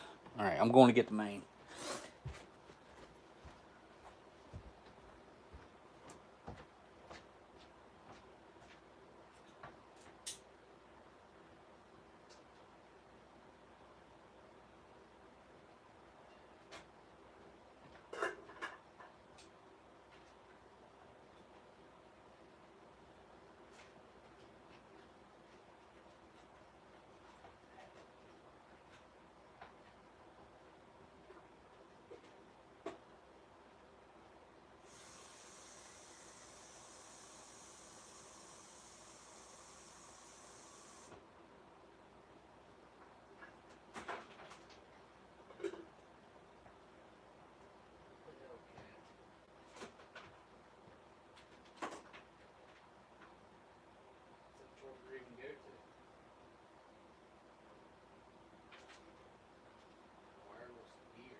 Alright, ravioli.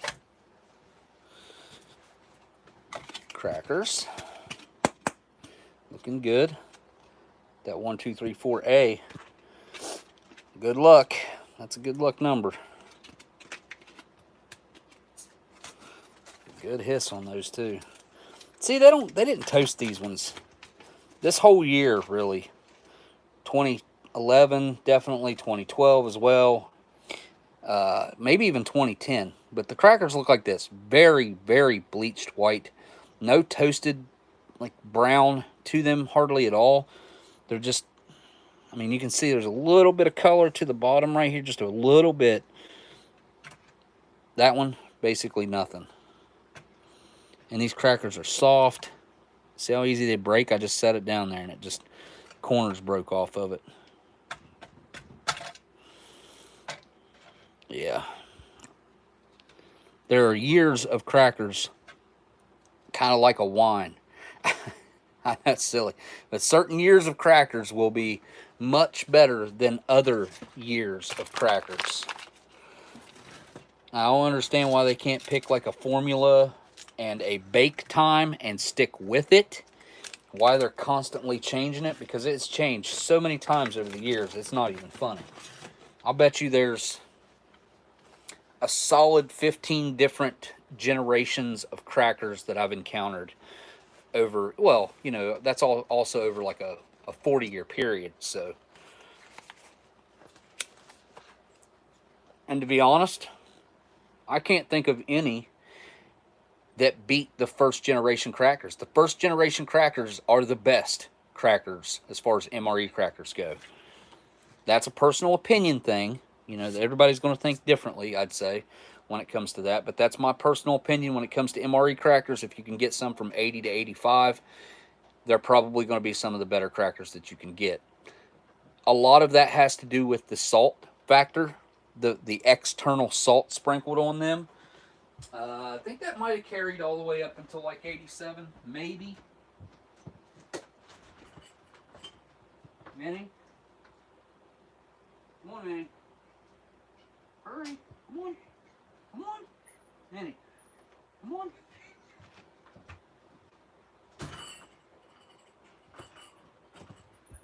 There you go.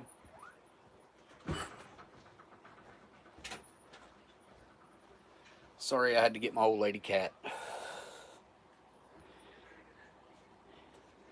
DJ.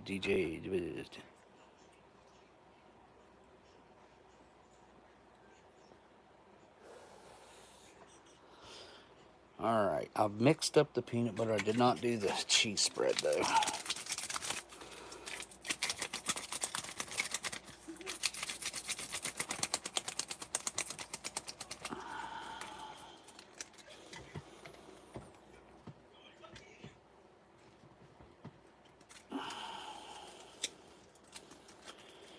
All right.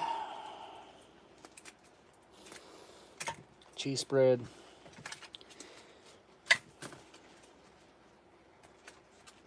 Chunky peanut butter. And I'm going to open it upside down. That's against everything in my body to do so, but I'm going to because it's already set up that way.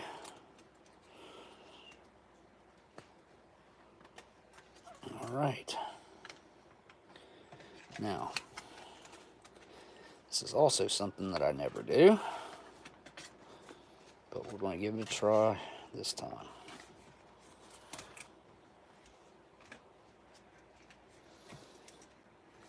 The heat definitely somewhat made that delaminate, but wow, look at that. That is looking good. It smells good too. It smells excellent. Oh, it's burning my hand. Ha ha. Yep, it's hot. Wasn't going to dirty a bowl, but why not? This takes a minute to wash it.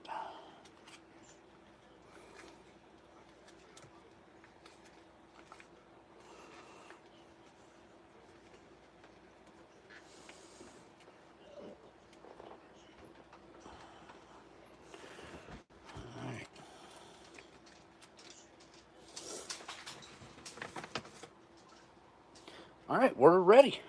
We are ready.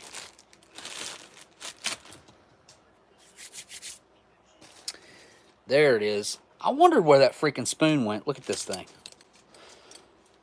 This is that weird colored MRE spoon. I've never encountered another one like this. Super light in color. Yeah, that's a cool MRE spoon. It's rare. Never seen another one. Alright. Can't remember what it came out of. I have to go back and check the live stream that I found it. It's actually got like little meatballs in there. Look at that. It ain't much, but it's something. Wonder if that came out of a ravioli. Let's take a look inside of a ravioli. No way that came out of that, huh? I mean, there's meat in there, that's for sure, but doesn't look like that. All right, one ravioli down the hatch.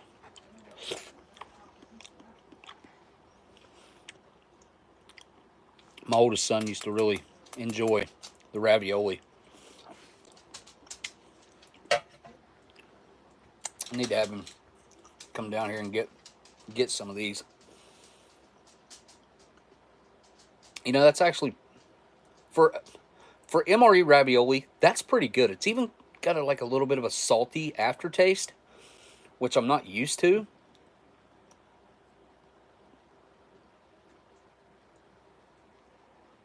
I feel like I didn't get enough of the sauce with it, but it's so hot, and see how thin the sauce is right now because it's so warm. Let it cool a little bit. Got some nice herbs and spices going on in there too. You can definitely taste some garlic in there, like some oregano for sure. Your typical Italian spices.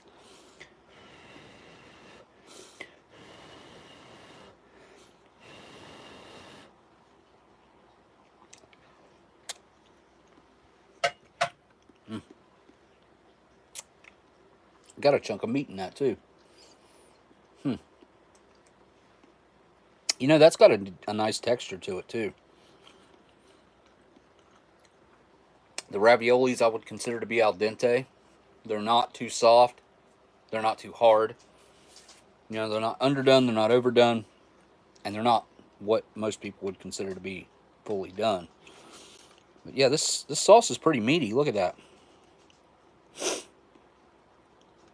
I guess it is technically in a meat sauce, it says. But those chunks of meat are completely different texture-wise than the meat that's inside the ravioli. It's probably the same meat, it's just how it was cooked. Like maybe on like fried on a skillet or something like that. Or a great big huge like skillet. I don't know how they'd cook the chunks of meat like that. They'd have to be pre-cooked though before they went into the sauce. I can't imagine that they'd cook like that in the sauce, could you? I don't know. I don't think so. I'd love to go tour the plant and actually see these mains being cooked, you know.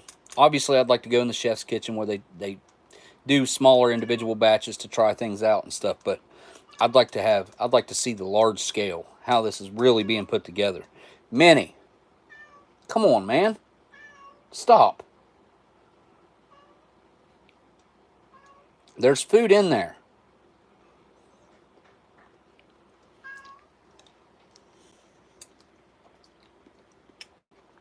Yeah, that's really good, actually. You know, I'm not a big ravioli guy either. Usually I wouldn't really go for that.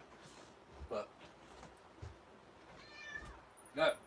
go on. You're being way too loud. Go on.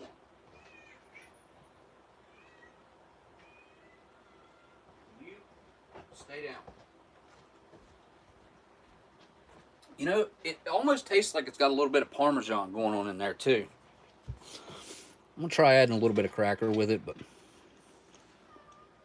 I don't foresee it helping the dish at all. But we'll see what a little cracker adds to the mix here. It's so hot I can really not just take a bite without blowing on it.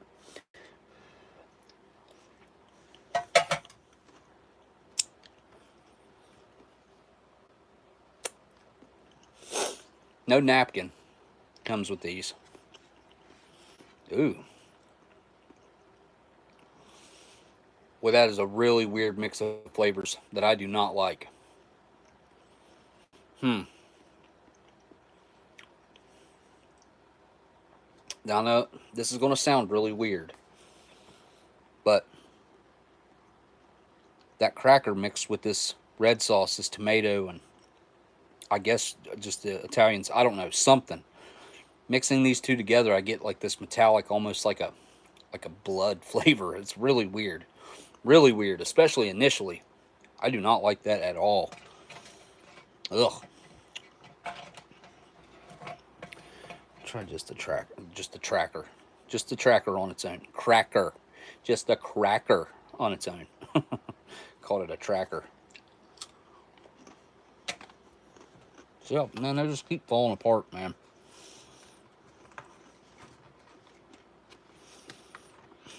Come on.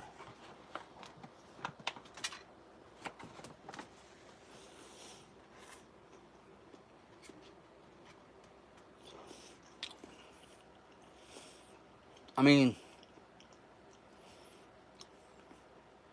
the crackers kind of taste very bleached, like, I don't know, like that flour is just, it tastes a lot like flour that's almost like doughy, kind of the flavor that I'm getting from that. I guess I can mix some cheese spread on there, I suppose. Not a huge lover of cheese. Oh. Oh boy. That's not good. And I'm pretty sure it's probably edible, but very dark. I would say it's got a pretty sharp smell to it.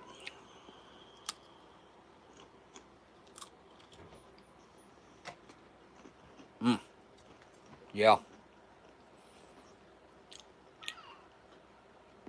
I mean, that is definitely a sharp cheese now. All right.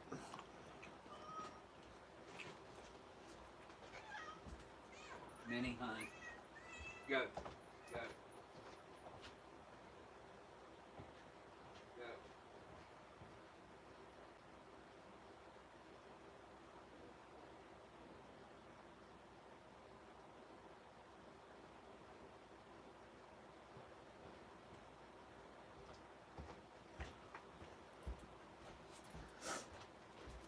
That's another thing, Jungle Gems, man. Their cheese selection, holy cow, what a cheese selection they have.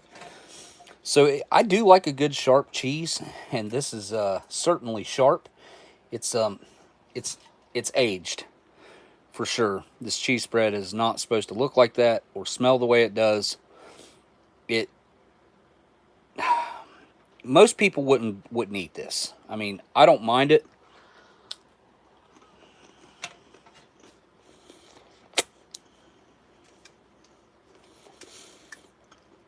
I think mixing it with the ravioli might be good on the cracker like that.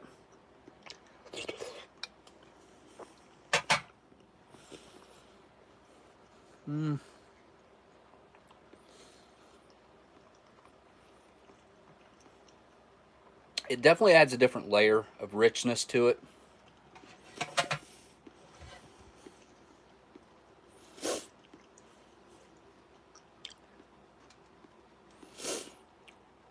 I want one of those big chunks of meat.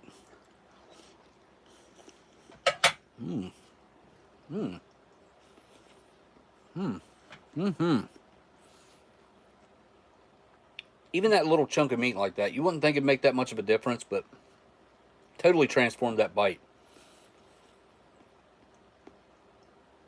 Added texture all the way throughout. I like the meat. I like the meat, that's for sure. That's what she said. That's what Cheese Schultz would say. Some peanut butter. Obviously the chunky variety.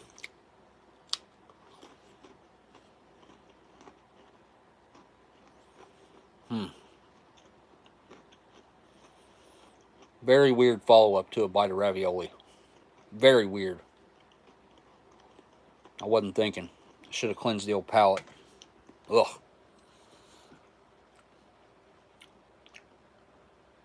That is a very strange mixture of flavors. Going from that acidic red tomato sauce to this kind of acidic cutting through fat peanut butter and the weird savory, like opposite kinds of savoriness. Ugh. Awful. They do not mix well at all. So I guess I'll go for some of this raspberry drank. That's meant for 20 ounces. This is obviously only a 16.9 ounce bottle, so it's kind of strong.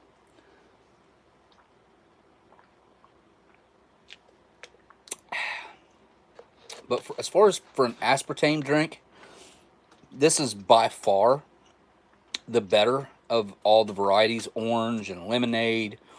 What other small ones are there? There's orange, lemon. I think there's a grape one. Like grape raspberry mix or something like that. It seems like there's something like that. I can't remember what it was. Been a while since I've had one. Alright, I'll try this again. I'll give the peanut butter another shot without the weird ravioli aftertaste in my mouth.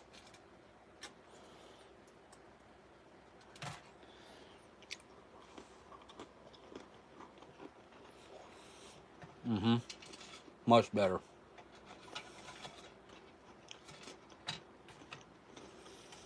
Freaking cracker crumbs everywhere.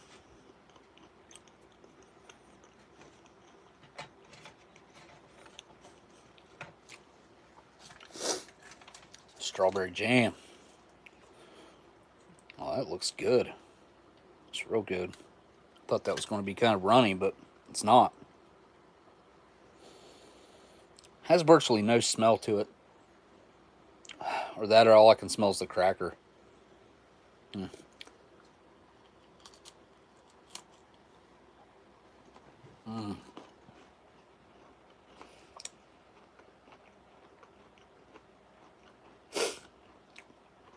It's got like a nice cooling effect. Cran grape. Daniel likes anything grape, huh? Trucker hates the grape. Grape drink, grape jelly. He don't like any of it. Yeah, that's what it was, though. It's cran. I think that's what it is. The little individual mix like that, the little sugar-free one. Alright, these got to go together. Make one heck of a good peanut butter and jelly sandwich on some like legit bread. Got some really amazing yeast rolls that came from gems in there too.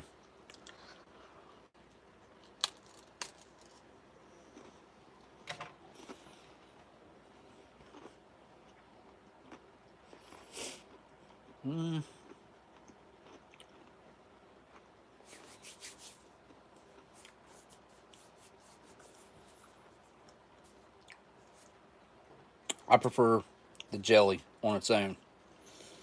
Or jam, I guess. Not jelly.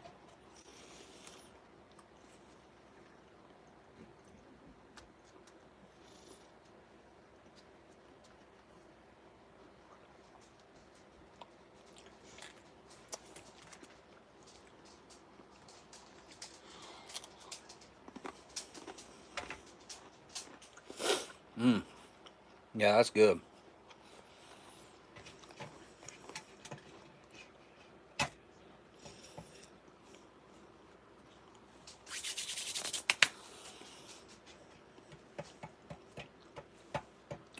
These things are so crunchy.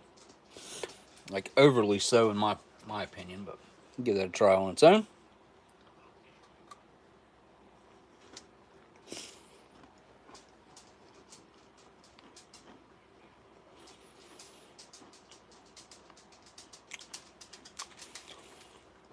If you've never had spices going on, it's very all spicy. Like an allspice, it's a, what is that called? A spice cake? Kind of reminds me of like the flavor of a spice cake. A little bit of oatmeal flavor going on in there. Cinnamon also is a pretty strong flavor that kind of mixes with that allspice. But let's see if the strawberry jam will help it out any.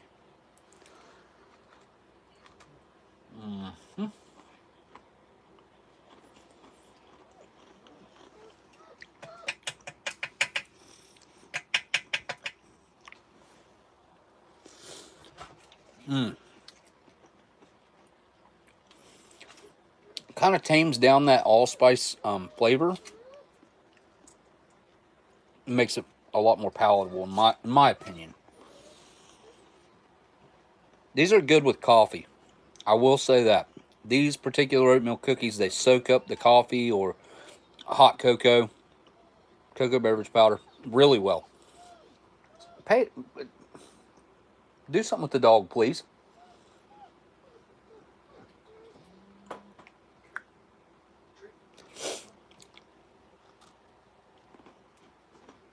No, she don't need no daggone treat. She wants out, dude.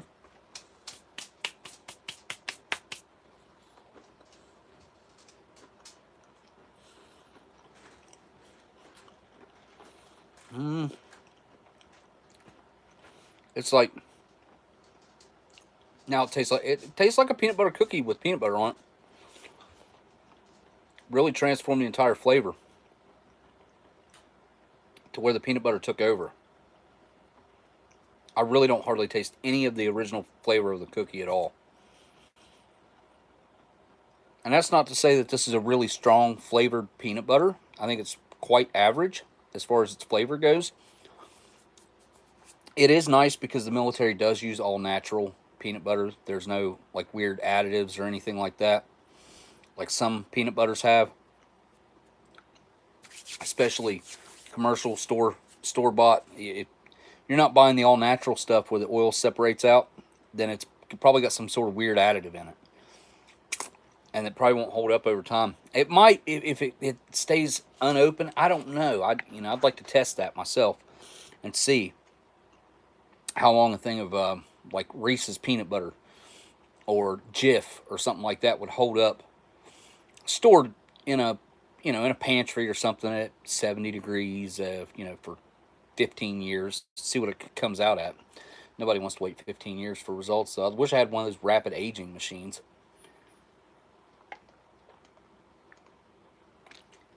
How awesome would that be?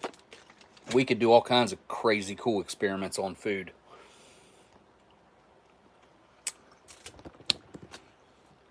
So, earlier today, I brought up a subject with Amber about some things that I've been noticing with food. And these are new things that I'm noticing. So, what brought it up, what started it was Saltycroccollectibles.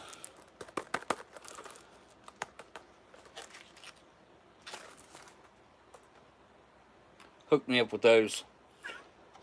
So, she brought home pizza. And like breadsticks with pepperoni on them. It's what she always eats from Gino's. And she told me, she's like, there's only 2 pieces of pizza in that box. You can throw it over with the pepperoni breadsticks. I was like, oh, okay. To get rid of one of the boxes. So I did that. When I did that and I opened the boxes up, all the pepperonis were like sweating, right? And I noticed this with the last pizza that we had, which has been a little while ago. I'll be right back. Minnie.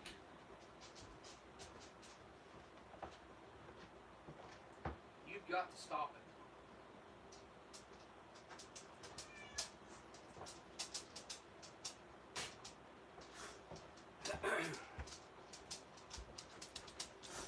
Anyways, so we got these pepperonis that they're like sweating, all oily looking, like liquid on top of them.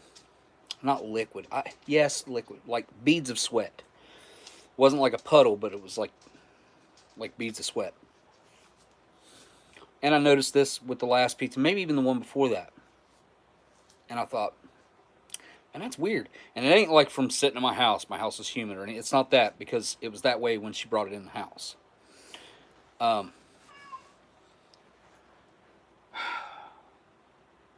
Minnie, enough. Go on. She's being a crybaby. But that got me thinking. Like, I've been noticing some weird things with food in general. Things like everyday food items that we have around the house.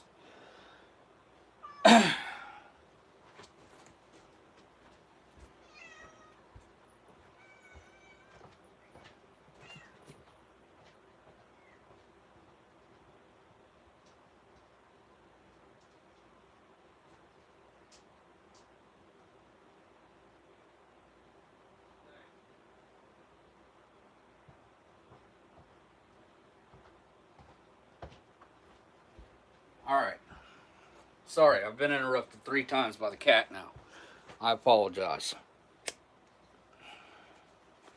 So, I don't know if you guys pay much attention to like secondary news, or like if you look into things that are just odd that are going on. Stella. Stella. Ethan, deal with the dog, please. So, if you pay attention to like secondary news things, especially when it comes to dealing with food, you'll find, if you look into this like I have, and I've been paying some attention, like I haven't done hardcore research, which I think I might. It's not even that I'm interested, like for the aspect of being interested. I'm interested because of how it's affecting our lives and what's going to happen. So, if you look over the past like year and a half, there's been like 60 food processing plants that have been burnt down. Arson. Okay. First of all, that's very strange. It's not like it's an accident. There is an agenda here that's being played out. You don't hear about it. Nobody's talking about this. Nobody's bringing it up. Like this is a problem. You also, if you start going down this rabbit hole, it's not a rabbit hole. This is legitimate. Like people. These are people that are dealing with this. Hey, Ethan. Deal with the dog.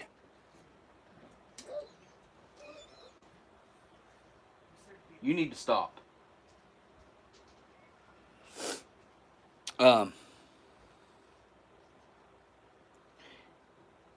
Once you go down this, like I said, quote unquote rabbit hole, you'll start to see things that are happening within our government and whatnot that are,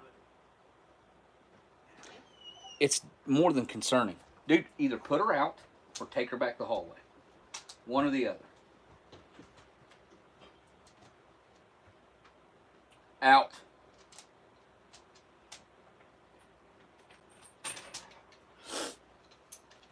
So, if you start looking into this, you'll see that our government has went and purchased entire crops of corn, of green beans, of soybeans from farmers. They'll go to these farmers. Now, this is me interpreting from stories that I've seen farmers literally telling themselves. They'll say they'll show up, they'll offer to buy their crop at over what they could get out of it. Not a lot over, but enough over that it would be really stupid and hard to turn it down, right? They'll offer them, let's just say they got 10 cents a pound on something. The government will come in and offer them 14 cents a pound. And the most they could get is 10 cents a pound. So they'll come in and give them 14 cents a pound. When you add that up, that's a huge difference. That's almost a third markup on top of what they could have got. And there have been guys that didn't sell. But most farmers will sell. They sell it to them. Government says, okay, we want you to pile it all up out there in the middle of your field and light it on fire. Burn it. Burn your crop that we just bought. We don't want it going any further than the middle of your field. Dump some gas on it, light it on fire, and burn it. So, I'm going to get to the Chinese, James. They're a part of this as well. So, yeah, wait till you hear this. Anyway, and if they don't sell, something will happen. Something will happen to their crop. It'll end up getting burnt one way or another. They're burning people's entire crops. Why? Why, when we're having food shortages, are they doing this? You got to ask yourself these questions, man. People are being silent. We've been silent for way too long. People have ignored things. People have not brought these issues up. They're not being reported on by the mainstream media. There's an agenda happening, playing out right in front of us. This is happening. So these are things that are outward that you can't really hide, right? You can't hide these things. Although they've done a pretty good job of it not getting reported on, you have to look for it to find this information. What brought this, what made me start thinking about all this weirdness was milk. My milk, okay? I've been buying milk for 20 some years, 23, 24 years myself as an adult. I guess I've been buying it for, 22, 23 years, 24 years. And then before that, even before that, when I lived with my grandma and I'd get the milk, go to the grocery store, whatever. And on your milk will be a purchase by date or a sell by date is what it'll say. Sell by or purchase by, depending on the brand, it'll say one or the other. And that date on your milk is when you're supposed to have purchased it inside the store by that date. Anything past that date, the typical amount of time that someone keeps a jug of milk, a gallon of milk in their refrigerator, which is usually probably, if I was to guess, about 2 weeks is the typical sitting time for a gallon of milk inside your refrigerator for the average person, the average family, right? So milk is probably projected to last anywhere from 2 to 3 weeks after the purchase by date or whatever. So I can go in there and get the 2 jugs of milk that are in my refrigerator right now. I bought a jug of milk a while back, a long time ago actually. Probably I'm going to say I bought it like August 15th to 17th, somewhere along in there. And it has an August 31st date on it. So I paid attention to this milk. This is the 3rd time that I've noticed this. And I thought, okay, I'm going to keep an eye on this milk. And the typical amount of time went by, and I was probably like a little over half, 60%, 70% of way through the gallon. So I purchased another gallon, slid it to the back of my refrigerator, and I was like, okay, I'll drink on this one till I usually drink on a gallon of milk till it starts to, the smell starts to change. Or usually that's, is it just starts to change a little bit, and I'll be like, all right, if there's anything left, I give it to the cats outside, or just dump it if it's bad. So anyway, I kept checking on this milk, and I used it. I mean, there's only a little bit left in it, I don't know about that much left in it, but I have a gallon of milk in my refrigerator right now with an 8/31 purchase by date on it, and it's not bad. It smells perfectly fine, and it tastes perfectly fine. What have they done? What have they changed? What are they doing? Something is wrong. Back to the crop thing. So, we owe China ungodly amounts of money. So, Trump was going to set it up to where, because of the virus and all this, he was going to, anyway, there was a thing where our debt was going to be eliminated to a certain point. But over the past almost 2 years, now this started immediately. It's happening out in California. I've seen this with my own 2 eyes, and I've also seen the guys that it's happening to talking about it. The government comes in, and they want to purchase X amount of soil. They come in, and they buy the top 18 inches of topsoil. from these farmers that have paid attention to the pH. They've rotated crops out. They've made sure to keep the nutrients up to where you can go. You know, we have fertile land. We have tons of fertile land here.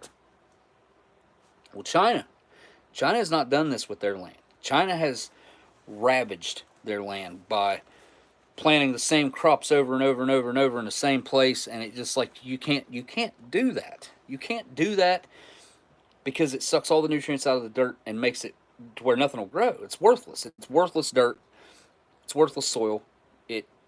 It's no good. So government goes in, buys top 18 inches of topsoil, literally comes in with a dozer, shoves it all into a huge pile, and literally is sticking signs in it that says it's going to China. They'll come in, load it up on trucks, take it, put it in barges, or big ocean container barges, basically, is what they are. And so they can't come and take our land. No, cat. I'm not going to eat my food. So they can't just come in and take our land. That wouldn't work. Nobody would stand for that. But what's going on and how they're doing it and how they're paying debt back with our land is by stripping off the top 18 inches. You guys don't believe me? Look into it. Really look into it. You might have to dig a little bit. And then again, I say this, and they might have erased everything that I had already seen. That's a really sad part about the time we're living in right now. It used to be the information was out there. Whether you chose to believe it or believe your own eyes or whatever was kind of up to you. You made the decision. Now they make it for you. What they decide is okay, and what they decide is, I hate that. I highly dislike that. I don't like the word hate. I highly dislike that. I highly disagree with that. And it's happening everywhere. With every platform of social media, of every platform of media in general that you can consume media, just like this right here. There are people that do talk about it, that can talk about it, but those people, like, they don't talk much about it. Or they do talk about it, but they don't have a very big audience. So it's a crazy time we're living in right now. Obviously, you're always going to have your fear mongers out there that are predicting the end of the world, and that's been going on since probably the beginning of time, as a scare tactic, or just maybe because some people were all doom and gloom. I don't know. So there's obviously going to be that stuff that's out there, but there's also things out there that are worth looking at and listening to. But here is what concerns me, and why this seems a whole lot more relevant to me, and it should to you, in my opinion, than anything else, is because when the president stands up and says, this coming winter, we will have food shortages. When he says that out loud, and people don't listen, and then you find out all these things are going on that are basically creating and ushering in the beginning of a food shortage, and you're not listening. I've never been the prepper type. Never been that guy. Never been like, oh yeah, we better stock up. No, I'm into food history, vintage food. I am into what I do. It just happens to tie in with that a little bit. So that genre and that crowd just we happen to intersect in a lot of ways. But I never have been a prepper. I never have been the doom and gloom, like, oh, this is going to happen, that's going to happen. But when they stand up there and tell you that it's going to happen, I would listen, because these people, they don't care. They don't care. They'll just tell you they're going to do this crazy stuff to you, and then do it to you. Like, it's happened already. I fear that it could possibly happen. And I think there's going to be shortages on things. I don't know what they're going to be. I don't know how it's going to happen. Obviously, I think it's already kind of playing out. But I think there's also going to be energy shortages. I think that's really where a lot of this is going, because they see that that's a real way to control things. Like when you don't have electricity, you don't have phone service, you don't have television, you don't have a way to consume media or whatever, Things are crazy, man. Things are crazy right now. But when it comes to food, whenever I have, like, hang on. Let me go get this jug of milk. I'll just show you. I'll prove it to you.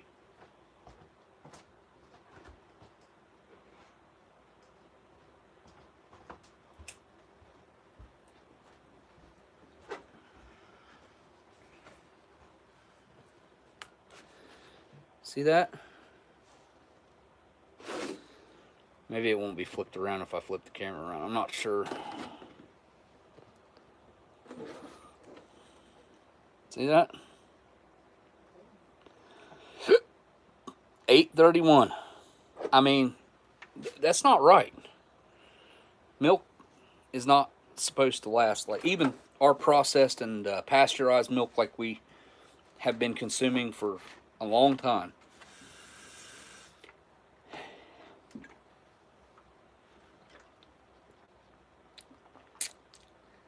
it's perfect. This is not right. Well, I mean, obviously there's something wrong here. This is not supposed to be.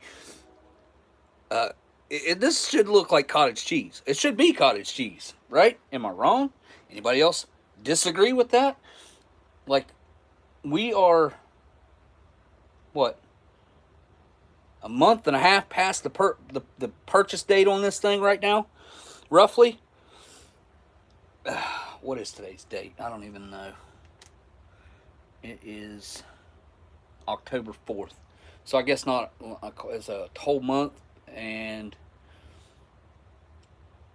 4 days. Because 8:31. But I'm just like, I have never seen milk. Oh, I mean, I have, but just recently. Up until just recently, I've never seen milk last like this. And it's consistent. Because usually, like I said, I would throw my milk out, like, it usually make it about 2 weeks. And then if I didn't consume all that milk in that amount of time, then I would have a little bit of, start smelling funny or whatever. Or if it was in the back of the fridge and I'd forgot about it and didn't touch it for like a week, and it was a week past that 2 weeks, I'd get it and it would be like solidifying, you know? So, now chocolate milk, that's a whole different story. Chocolate milk, the last two, I don't think I got a gallon last time. I got like a half gallon last time. Then I did get a gallon the time before that. The gallon, I didn't come close to drinking all that. And this is going to sound, well, it is. It's crazy, but this is what happened. I think, let's just say it was the same date on it. Like 2 days before it was to get to the purchase by date, it was already turning into cottage cheese. Like, it was already like thick and it stunk. It was awful, man. Something's up with that. That milk's going to outlast some LRPs. Thank you for the super chat, Dan. I appreciate that, man. Wow. Wow. Looks like the conversion rate has went down in from Australia to US. That's not good. Not good for folks in Australia. Yeah, thank you again for that super chat, man. I don't know why. It's not that I'm fascinated with it, because maybe I am a little bit, but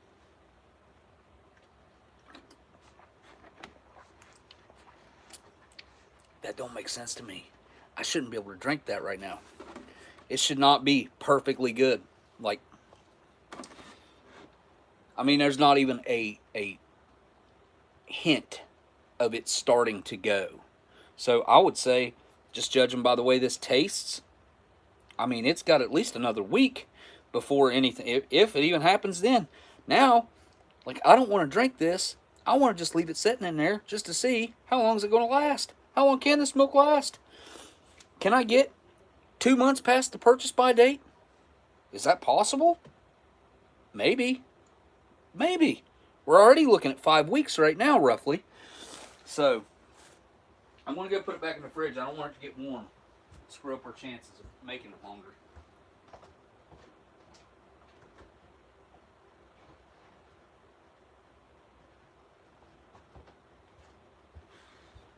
The other jug that I have in the refrigerator right now has a purchase by date of September 23rd on it. And that milk in the back, that I feel like it should be going bad about right now. Like, it's to the point to where I'm like, okay, it's time to buy another gallon. As a matter of fact, today, sent my son to the store to get water, cat food, and a jug of milk. I was like, grab milk, because that one should be going bad. And that he likes to eat cereal and stuff on occasion. I do on occasion. So, it's still fine. Like, no indication of it going bad either. It has... What are they putting in there that is going to be obviously bad for us? Crippled cat.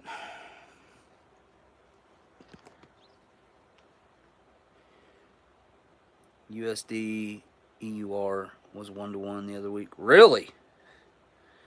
Wow. So that's down. The EUR. You're talking about is that you? That's, hey, European.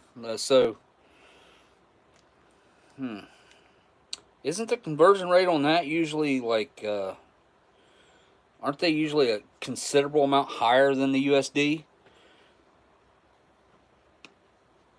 So, well, I'm sure our currency's worth less now too, which I heard that the Russians' currency is like 3 times up from what it was.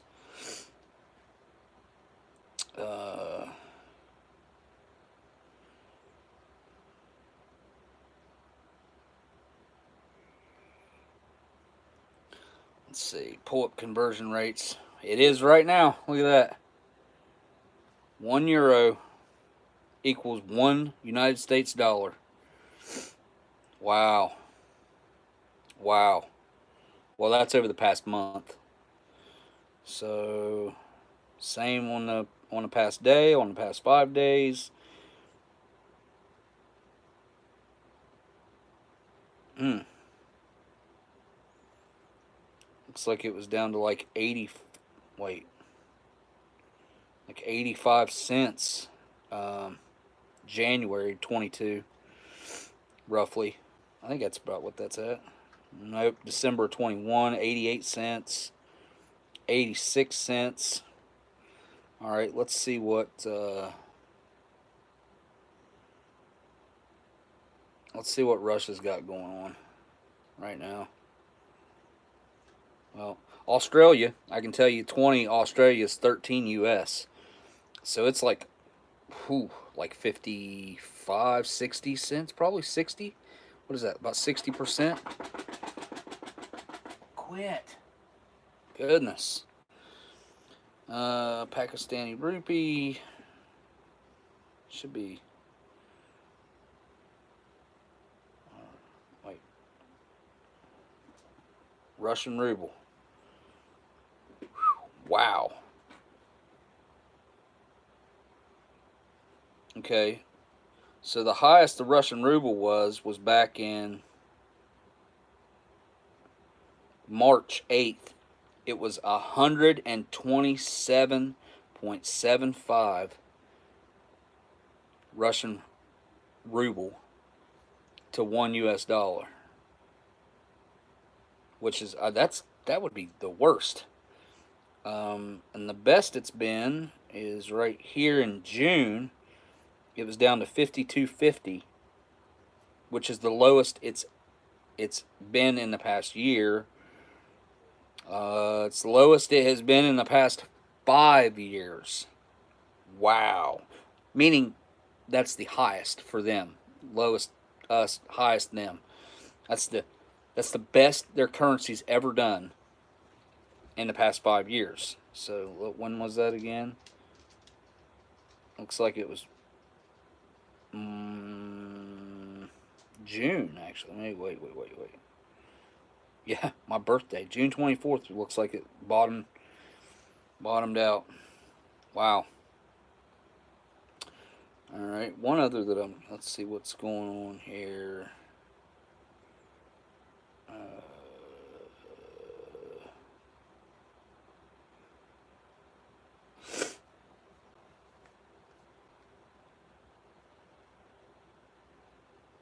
What's German money called? I heard Germany's having a lot of trouble with gas prices and electric prices. I heard the same thing in the UK. I heard the UK's electric prices were predicted or projected to go up. I want to say 300% in like a month or 2 month period or something crazy like that. All Germans use euros. The Poland, I see a lot of Poland conversion with me and Delicious sometimes. Looks like it kind of bottomed out back in March 4th. Nope, March 25th. 30.55. Wait. Why is it? Oh, hold up. I screwed up. How did I do that? I converted it over to Russian. Anyway, I'm not going to look at that anymore. Conversion rate, crazy. Correct, but it's not as straightforward. I believe that for sure. LC, bud, good to see you. Your latest mystery box has encountered a technical difficulty in terms of delivery, but I assure you it will be on its. Oh, as long as it's not like the customs that have. I just don't want you guys to lose out on something, man. Like that's when somebody is kind enough to send me a package. By the way, thank you for the super chat, LC. I appreciate that. When someone's kind enough to send me a package of any kind, like I am extremely grateful for you guys. Number one, taking your time and money to put it together, and the thoughtfulness. And I don't know how else to say, but thank you for everything that you guys have done for me over the years. Like you guys, and then so many people that that were around and aren't around so much anymore. There's been a lot of people come and go, and there's a lot of people that come back. This is one of those communities that's probably always going to be here. So there's always somewhere where they can come back and kind of pick right up where they left off. You know what I mean? Which I like that about what we have here. But like one of my fears is, I hate to think that someone takes the time, effort, money to send something, and then the U.S. Customs decides they're just going to be, themselves and do something with it, about it, to it, you know. Box is sent clear. Oh, it cleared. I know. I seen that. Like when I pulled up our messages, I seen it said, "Would you have it labeled as like Smokey's box or Smokey's package or something like that?" And I seen it was in California, and my first thought was, "Oh, I wonder if it's in customs right now, waiting to clear customs." So Dan says it's cleared customs, which is a great thing. That is great news. Great, great, great, great, great, great. I'll tell you guys a weird little thing that I've noticed that I don't understand how it happens, actually. So I have ordered probably 4 or 5 times over the years. I have ordered British ORPs, cases of them. Every time I've done it, I bought at least a case or two. And every time I ordered them, I was very clear with the people that I was ordering from that I wanted them to ship them with UPS only.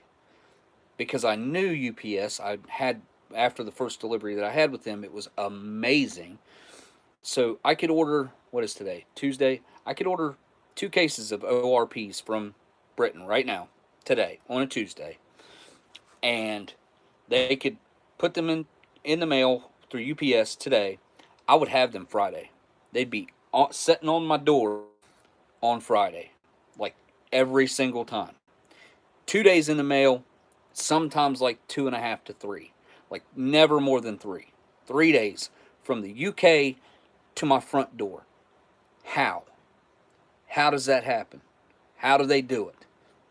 Do they not have to clear customs? Like, I don't understand what's going on with UPS and how they can get cases of food like that through so quickly, easily, and I don't understand that. It's an interesting little tidbit, in fact, that probably most people haven't experienced, because that was one thing, like, whenever I bought the first cases, I was like, man, this is going to be a huge hassle. And they make a huge deal out of it on eBay. You can't buy, and they want you to go through the global shipping program. Most of the people that sell on there, and they're not willing to like to ship to you through UPS. So, but if you can find somebody who will ship to you through UPS, and I'll be honest, like I think every time UPS was the absolute cheapest way to go. But not only was it the cheapest, it was by far the quickest and most efficient, obviously. 3 days and they're at your front door, which Dan's package has made it pretty quick, which I know it's in California. I think you shipped that on what? Was it Thursday? What day was that? I don't know, but it ain't been very long. All right, I have talked your guys' ears off tonight. I did not plan on making this a very long one. I just kind of wanted to update you guys, tell you guys kind of some of the crazy crap that happened to me whenever I went to Cincinnati. Like, it's out of the ordinary. I very rarely get to go anywhere anymore unless, like, after the TV show ended and the pandemic happened, obviously, kind of shut everything down. And I really hadn't done a whole lot of traveling outside of going to doctors and crap like that, which I've made plenty of trips like that. Those are not recreational or fun, and it's hard to make them recreational or fun. You know, especially depending on what I was going to do and have done and stuff like that. I don't deal with doctors and stuff like that very well. I get nervous. I don't like doctors anymore. I used to not mind them. I used to not mind going to the doctor, dealing with the doctor, whatever, before I got hurt. And even really, like right after I got hurt, it wasn't really a thing until I realized how bad it could be and how horribly I could be treated by a medical professional that doesn't have any. The guy shouldn't even have a license, in my opinion. He's lucky he didn't kill me. And if he would have killed me, would my family have even been able to do anything about it? I don't know. I really don't know. I doubt it. I mean, I would hope that my lawyer, somebody, which at that time I wouldn't have had one, but hopefully somebody would have helped him out and done something. But I didn't think about how bad it could have been had he wiped me out, and nothing. I wouldn't have been able to leave really enough to bury me, maybe. And that's even if they could have accessed that. Probably not. So, as bad as that sucks to think about, it's something that we all have to do, and eventually, and when you start getting in your late 30s and early 40s, you start thinking about it, even though it could happen any day, anytime, anyway, anyhow. But that's when you kind of, for me, it's when I've started thinking about it because of instances that I've had with doctors in my near past now. Cat, you need to go on. But yeah, I don't like doctors. They make me nervous. I get anxiety. Never had that before the accident either. Didn't know what anxiety really was. I just kind of thought it was. I don't know that I thought people made it up, but I was like, I'd never experienced it, so I'm like, how is this even a thing? If it can happen to anybody. But I definitely have experienced anxiety. Yes, I do experience anxiety. I don't like it, and hopefully that's something I can work out of. But I usually perform well under pressure. So if there's something that's got to be done by a certain deadline or something that needs done that's hard, and someone's counting on me to do it, I usually do better in a situation like that. So I don't understand why I have such issues with doctors now, because it's kind of like a similar feeling of pressure, but I just don't handle it well. Like, I don't know if that makes any sense to you guys, but it does to me. Where, like I said, I usually have done pretty well under pressure when it comes to certain things in life, tasks or jobs to complete, or people counting on you to do something.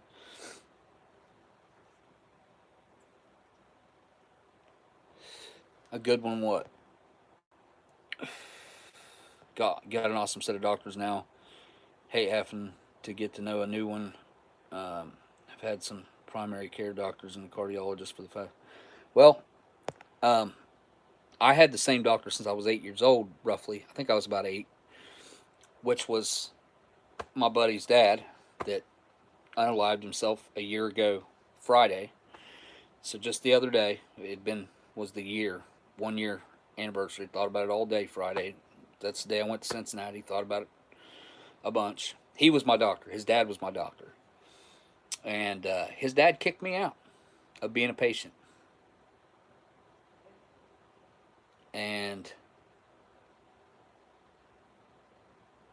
I feel like that was very unjustified. And I feel like I got screwed when it comes to that. But what I will say, I'm glad it happened. I'm glad it happened. I've gotten what I consider to be a better doctor now than what he was. I think he's just kind of set in his ways. He's a small town doctor. I've had to move doctors to an actual hospital now, whereas he just had his own practice, literally at his mansion, next door to his mansion, and he's got a doctor's offices set up there. He used to have his own pharmacy. Like, he used to clean up on this little town. But yeah, it kicked me out, so I had to go and find a new one. And I feel like I got lucky enough to get a good one. My buddy that I worked with for years suggested this lady to me. I went and seen her, explained to her everything that had happened, why I got kicked out of, or whatever, whatever. I don't know what you'd call it. I don't know. Terminated my services, and like, none of his files were computerized. That's what I was telling him whenever I switched doctors. I was like, everything that is like my doctor file I've seen it. It's about that thick, and he's got an entire office full of those everywhere that he could have cabinets holding them, and then he's got another place next door where it's nothing but patient files. Like, it's crazy. None of it's computerized. So yeah, my medical records. That's what I told her. I was like, he's gonna have to send you all those files, because that's how everything's recorded down there. I don't know how that worked out for him. I probably just don't have a medical history when it comes to now my new family doctor, because I can't imagine them going through that file and actually entering that stuff into a computer so that I have a digital medical history. And back when they first started digitizing everything, I'd say they went back a certain amount of time and kind of did like a pretty quick breakdown of what things were. But this is everything for me for the past 32 years. So, well, it would have been 31 years at the time. I think I was 39 when it happened. Back in February, I think that's when he kicked me out. Might have been after that. I'm not sure. Can't remember if it was before or after I had COVID this last time. So anyway, I'm going to get off here, finish up my crackers and jelly, and maybe some of that peanut butter. And I am going to eat some more of that ravioli. I'll probably just eat it cold, because it still looks pretty good. And it'll probably taste just fine. The good ones make all the difference. I would almost debate and argue that there are very few, if any, actual good doctors. I think they all have, even if it's subconscious, have an agenda to make money, the most money as possible. There, very few, if any, doctors are more concerned about your well-being, your health, than they are their pocketbooks. And once you understand that and you realize that, then you start looking at things and treating things yourself differently, and taking what they're telling you in the moment and treating that differently. Because a lot of times they'll try to put you on medications you don't need to be on. I am a shining example of that. I mean, legitimately, one time I was on 9 different medications at one time, and honestly, like, I don't think I should have, maybe one of them at a time. but I was on 9 at a time. This was like back mid 2019 or so, like right at the beginning of the filming of the TV show, like early 2019. And I just couldn't take it no more. Like I felt horrible. I felt like I was walking like a walking zombie. Like it was awful. And then after I got sick with COVID that first time, like I've had issues with my memory and speech patterns and stuff. I've worked on it a lot because I know that it's a problem. So I've tried to be conscious of it and work through it the best I can. And I know it could be a lot worse because I've seen people that have ended up with a lot worse things happen. So I'm thankful that I'm not in that category. But I also had a lot of other issues as well. Like I was hypertensive, extremely hypertensive, stroke level hypertensive, like. And then when I got it again back in February, like all my blood pressure leveled right out. I could breathe again. It was like I had a 500-pound guy sitting on my chest, and he decided he was going to get up and leave me alone. Like that's what it was like. It was overnight, immediate. I felt better. So really kind of weird. And I've told this to my doctor since then. Like the second time I got it, it like healed me, and that makes no sense to me whatsoever. But I'll take it. I will take it all day long. I'm not complaining. I'm not complaining. I'm glad I got it the second time. Let me just say that. I was on my way to get a. Actually, not on my way. I went and picked up a generator because we had a really bad storm coming. It was supposed to knock the power out for days, and I didn't have a generator, so I went and picked up a generator at Harbor Freight. While I was in Harbor Freight, I started feeling kind of weird. Got in my car, and as soon as I sat down, I was like, man, I just do not feel good. So drove home in a rough way. Got home and checked my temperature. It was way up. Like I was really running a fever by that point by the time I got home. And then did get tested and was positive. So, but it healed me. Call me crazy. It was crazy. Don't call me crazy. What happened was crazy. So, again, I'm glad it happened, but it just doesn't make any sense, you know, doctors and all that. All right, guys, I'm going to get off of here. I've taken up way too much of your guys' weekday time. A lot of people got to work tomorrow and whatnot.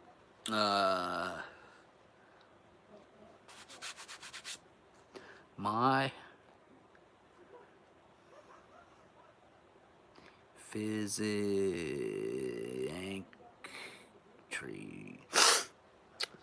I don't know if I'm. I don't think I can pronounce that. Hot five. I don't know how to pronounce that word.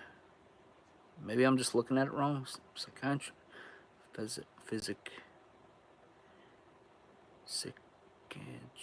physicantries to help me the first time. Every time puts me on meds, maybe if she feels it's the only option. Feel good every time I walk out that office. Psychiatrist maybe to help me first time. Retype that message, LC. I'll watch for it to pop up because I don't know that you typed it out right. Thank you for the super chat, by the way. But I just retype it out and I'll read it again. Because I think there were some errors in there.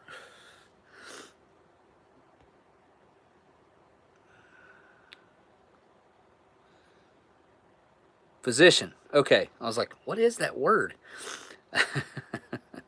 Okay. Let me go back here. My physician tries to help me the first time every time. Puts me on meds if she feels it's the only option. Feel good every time I walk out of the... Well, I will say this. Don't put too much trust in one of those people. I'm not telling you how to deal with anything. That's just my opinion. Don't put too much trust in them. Don't give them your trust because they don't deserve it. They work for you. make them work for you. Don't let them work against you, because it just, even if it seems genuine and heartfelt, and it still, do your own research if you can. We live in the information age. I'm not saying self-diagnosed or anything like that. I'm saying just look into like other experiences people have had, the same situation. There's plenty of testimonials out there, and if you have an experience yourself, writing a testimonial out there to help somebody out, I think is a great thing. Your personal experience and what happened with you. Stories like that, when there's multiple of the same exact thing or very similar, help a lot of people out to steer away from things, or to steer towards things even that might help. So if you got a good one, and they've done you right multiple times, then I would say that's a good thing to stick with that. And also just to be careful, like, because you never know. Tries to help the first time, every time. She only puts us on meds if we feel it's our best option. Always feel validated when I leave. Yeah, I could see that pretty easily. That's another thing that they're good at, though, like being able to make you feel safe. I learned my lesson with the first surgeon I had. I didn't learn my lesson. I learned a lesson. I did not learn the big lesson that I should have. I should have realized right then to never trust another one, ever. Don't care if it's my buddy's dad, for instance. Don't care. Because only you know your body. Only you know your true self and what's going on. Like, and if something immediately like isn't working, and you don't think that's the route to go, then it probably isn't. So I listen to myself now, and I have changed my entire. I've changed everything in the past year or so, about a year, roughly. I've changed everything about what I was doing. Listening to doctors trying to be a good patient, it's not the route to go. Trust a nurse. They stop doctors from killing you. Dan. Well, coming from Dan, I might trust you, Dan. I might trust Dan. I'm a little biased. Yeah, well, I would have to agree with you there. Just because they went to school for 8 years or 10 years or whatever, I mean, to me, that don't mean much. Like, it means nothing. Honestly, there are people out there that have no schooling that can treat you better or do you better. I look at the nurses. Nurses, I mean, some nurses go to school, 2 to 4 years, and a lot of times they know better. They know more. They listen. They try to learn. They know what'll work, what won't work. They know that patient better. And that's another thing. Like, you got to establish time and trial and error, and you got all these things. So it's again best to listen to yourself, in my opinion, how you feel and what happens if you take a medication they put you on, and even if you didn't question it, you thought it was the right thing, you take it and it doesn't feel right, stop. In my opinion, I think is that's been my experience. So I was on medication that almost killed me one time. Like,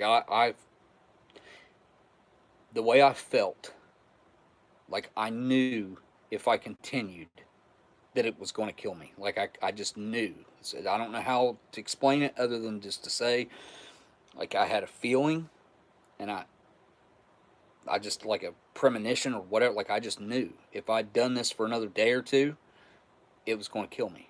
If I took this medication for another day or two, I wouldn't be here any longer.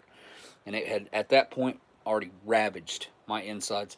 And then, yesterday, I was watching some sort of weird documentary. I didn't click on it or anything. I just happened upon it. And this guy was talking about, he was all messed up. I think I'd have to go back and check what I watched.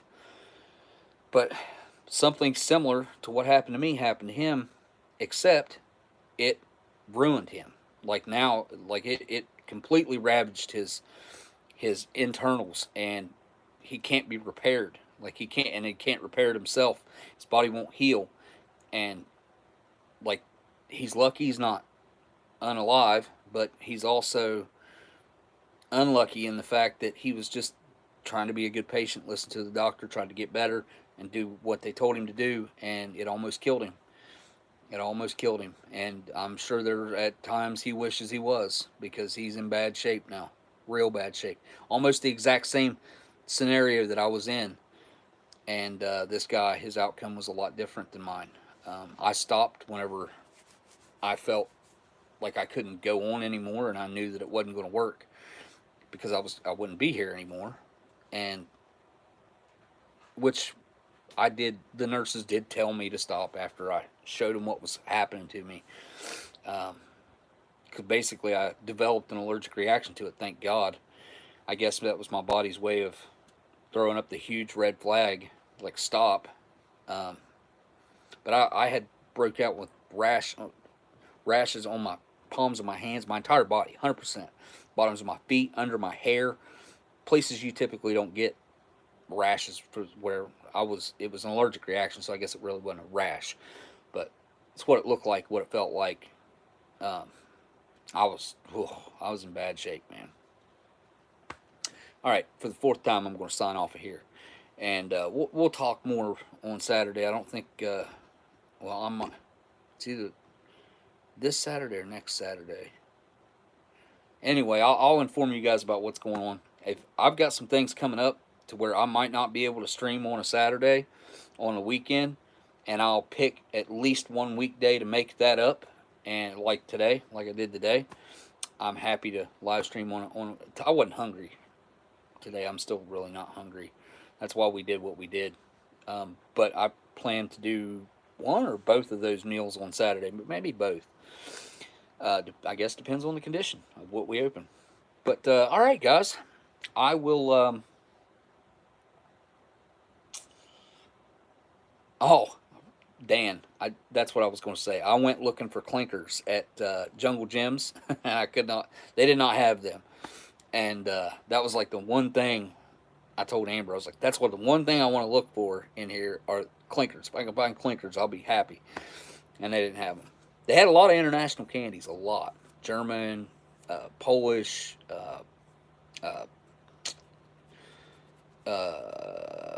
Dutch, Swiss, lots of stuff. I'll have to probably get someday for the things I said to the doctors immediately after. I do believe I'll have to answer to God someday for the things I've said to doctors immediately after. Well, I don't think you'll be answering for anything, man. Like they probably deserved it. I'll be honest. No, I ate those. Yeah, I had the one pack you sent me. Yeah. Nope. And this was the first pack. I still got it wrapped up and stuck right here, just so I can have the wrapper, so I know what I'm looking for. That's the first one.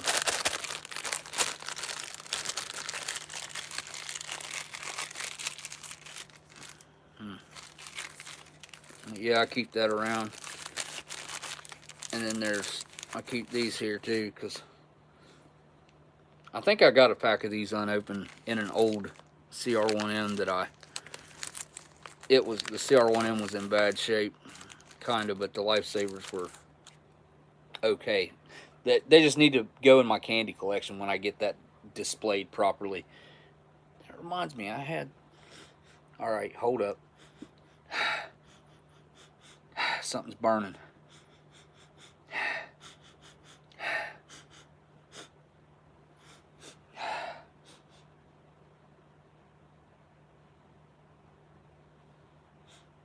Maybe the heat kicked on.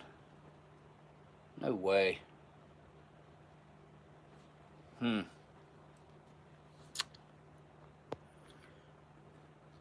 Yeah, man, clinkers are awesome. I don't know why I like them so much. They're Not like anything other texture-wise that we can get here, especially in a fruity flavor. We can get malted milk balls that are kind of similar as far as like texture-wise, but not not anything that's fruity like these are. There we go. I looked for halva bars too, because Black Dog Bob used to have these little halva barbs, like halva bars, not like real halva. I mean, it was real halva, but it was made into like a candy bar, and those things were friggin' awesome. I should have got a bunch off of those when Bob had them. Amazon's expensive when it comes. Yeah, you can get a thing of clinkers off of Amazon. I think it was $30 for a bag. I'm not paying that. I'm sorry. It's just it does not make sense to do that. I can't justify that. That I would feel like an idiot every time I put one in my mouth. You know what I mean? Like if I paid $30 for a bag of candy that cost $2 in Australia, I'd feel like an idiot. You know what I mean? It's been a long time since I looked them up, but I'll look them up real quick. Clinkers for sale on Amazon. Alright, let's see here. 5.64 ounce pack. One package. $30.47. Right there. Right there's the price at the bottom. Yeah, see? That's what I thought too.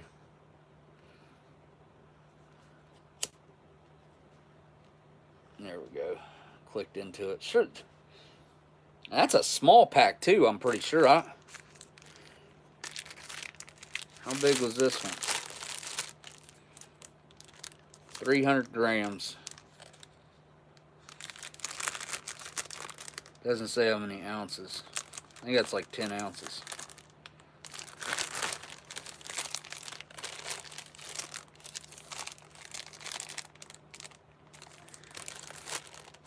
Well, how many grams is this?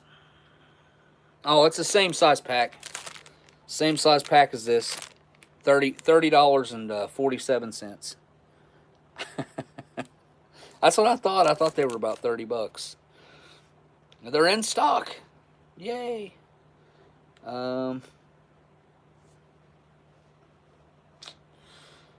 Yep. That's the only listing for them. Is from what I can see here, that is the only listing for them on here. I want to try Jaffa cakes, or I've never had them before either. Is it Jaffa cake? Jaffa? Something like that. There's like these little cakes. I think they get them up in Canada. I think it's a Canadian thing or it's a UK thing. Something like that. I can't even remember the name of them right off the top of my head. I think that's what they're called. Like Jaffa cakes or Jaffa cakes or something like that. But yeah, that's literally the only ones I'm seeing on Amazon. I don't see anything in the related. There's no other options of sizes or even another seller of them. Dan, you should buy a bunch of these Cadbury things and ship them over here to the Amazon warehouse, because it's just candy. I'm sure it's not wouldn't be a customs issue. And hey, here someone ordered some and it said that it took way too long to get them. It took them a month to show up in the mail.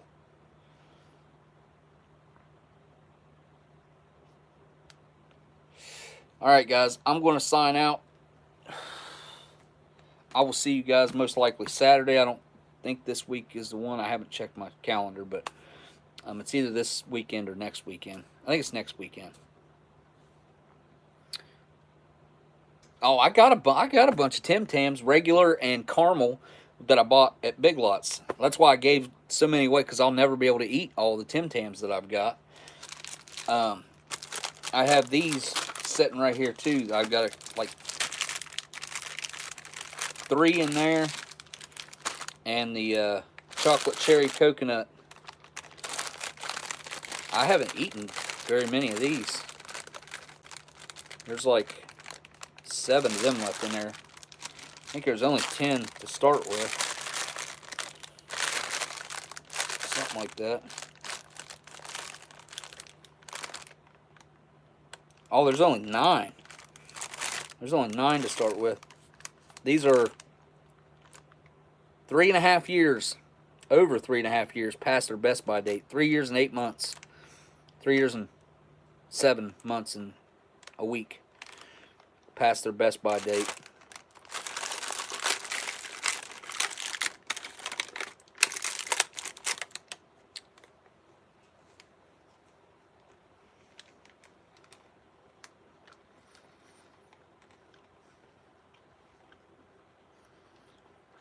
Send an email.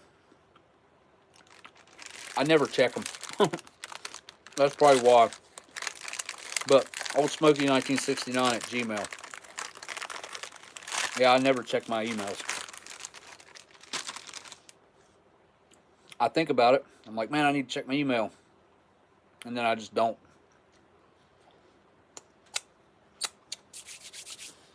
Anyways, 2 years and 7 months past their best by date. And they're fine. I don't know if these never go bad, but maybe. I don't know if they ever do or ever will go bad. The iced coffee ones are really good.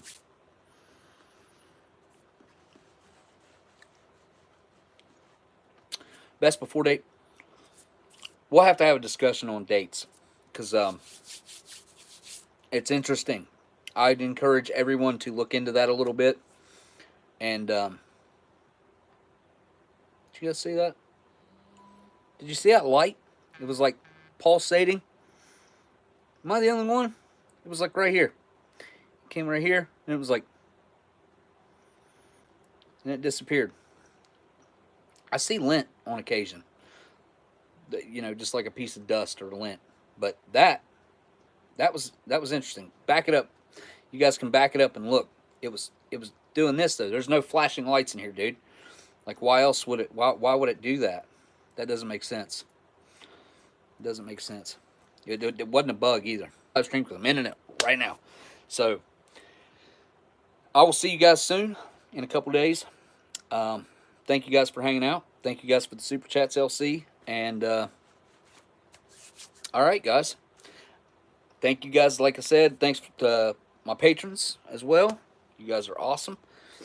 And all right, all I got left to do now is say thank you guys for watching, and I'll see y'all on the next live stream.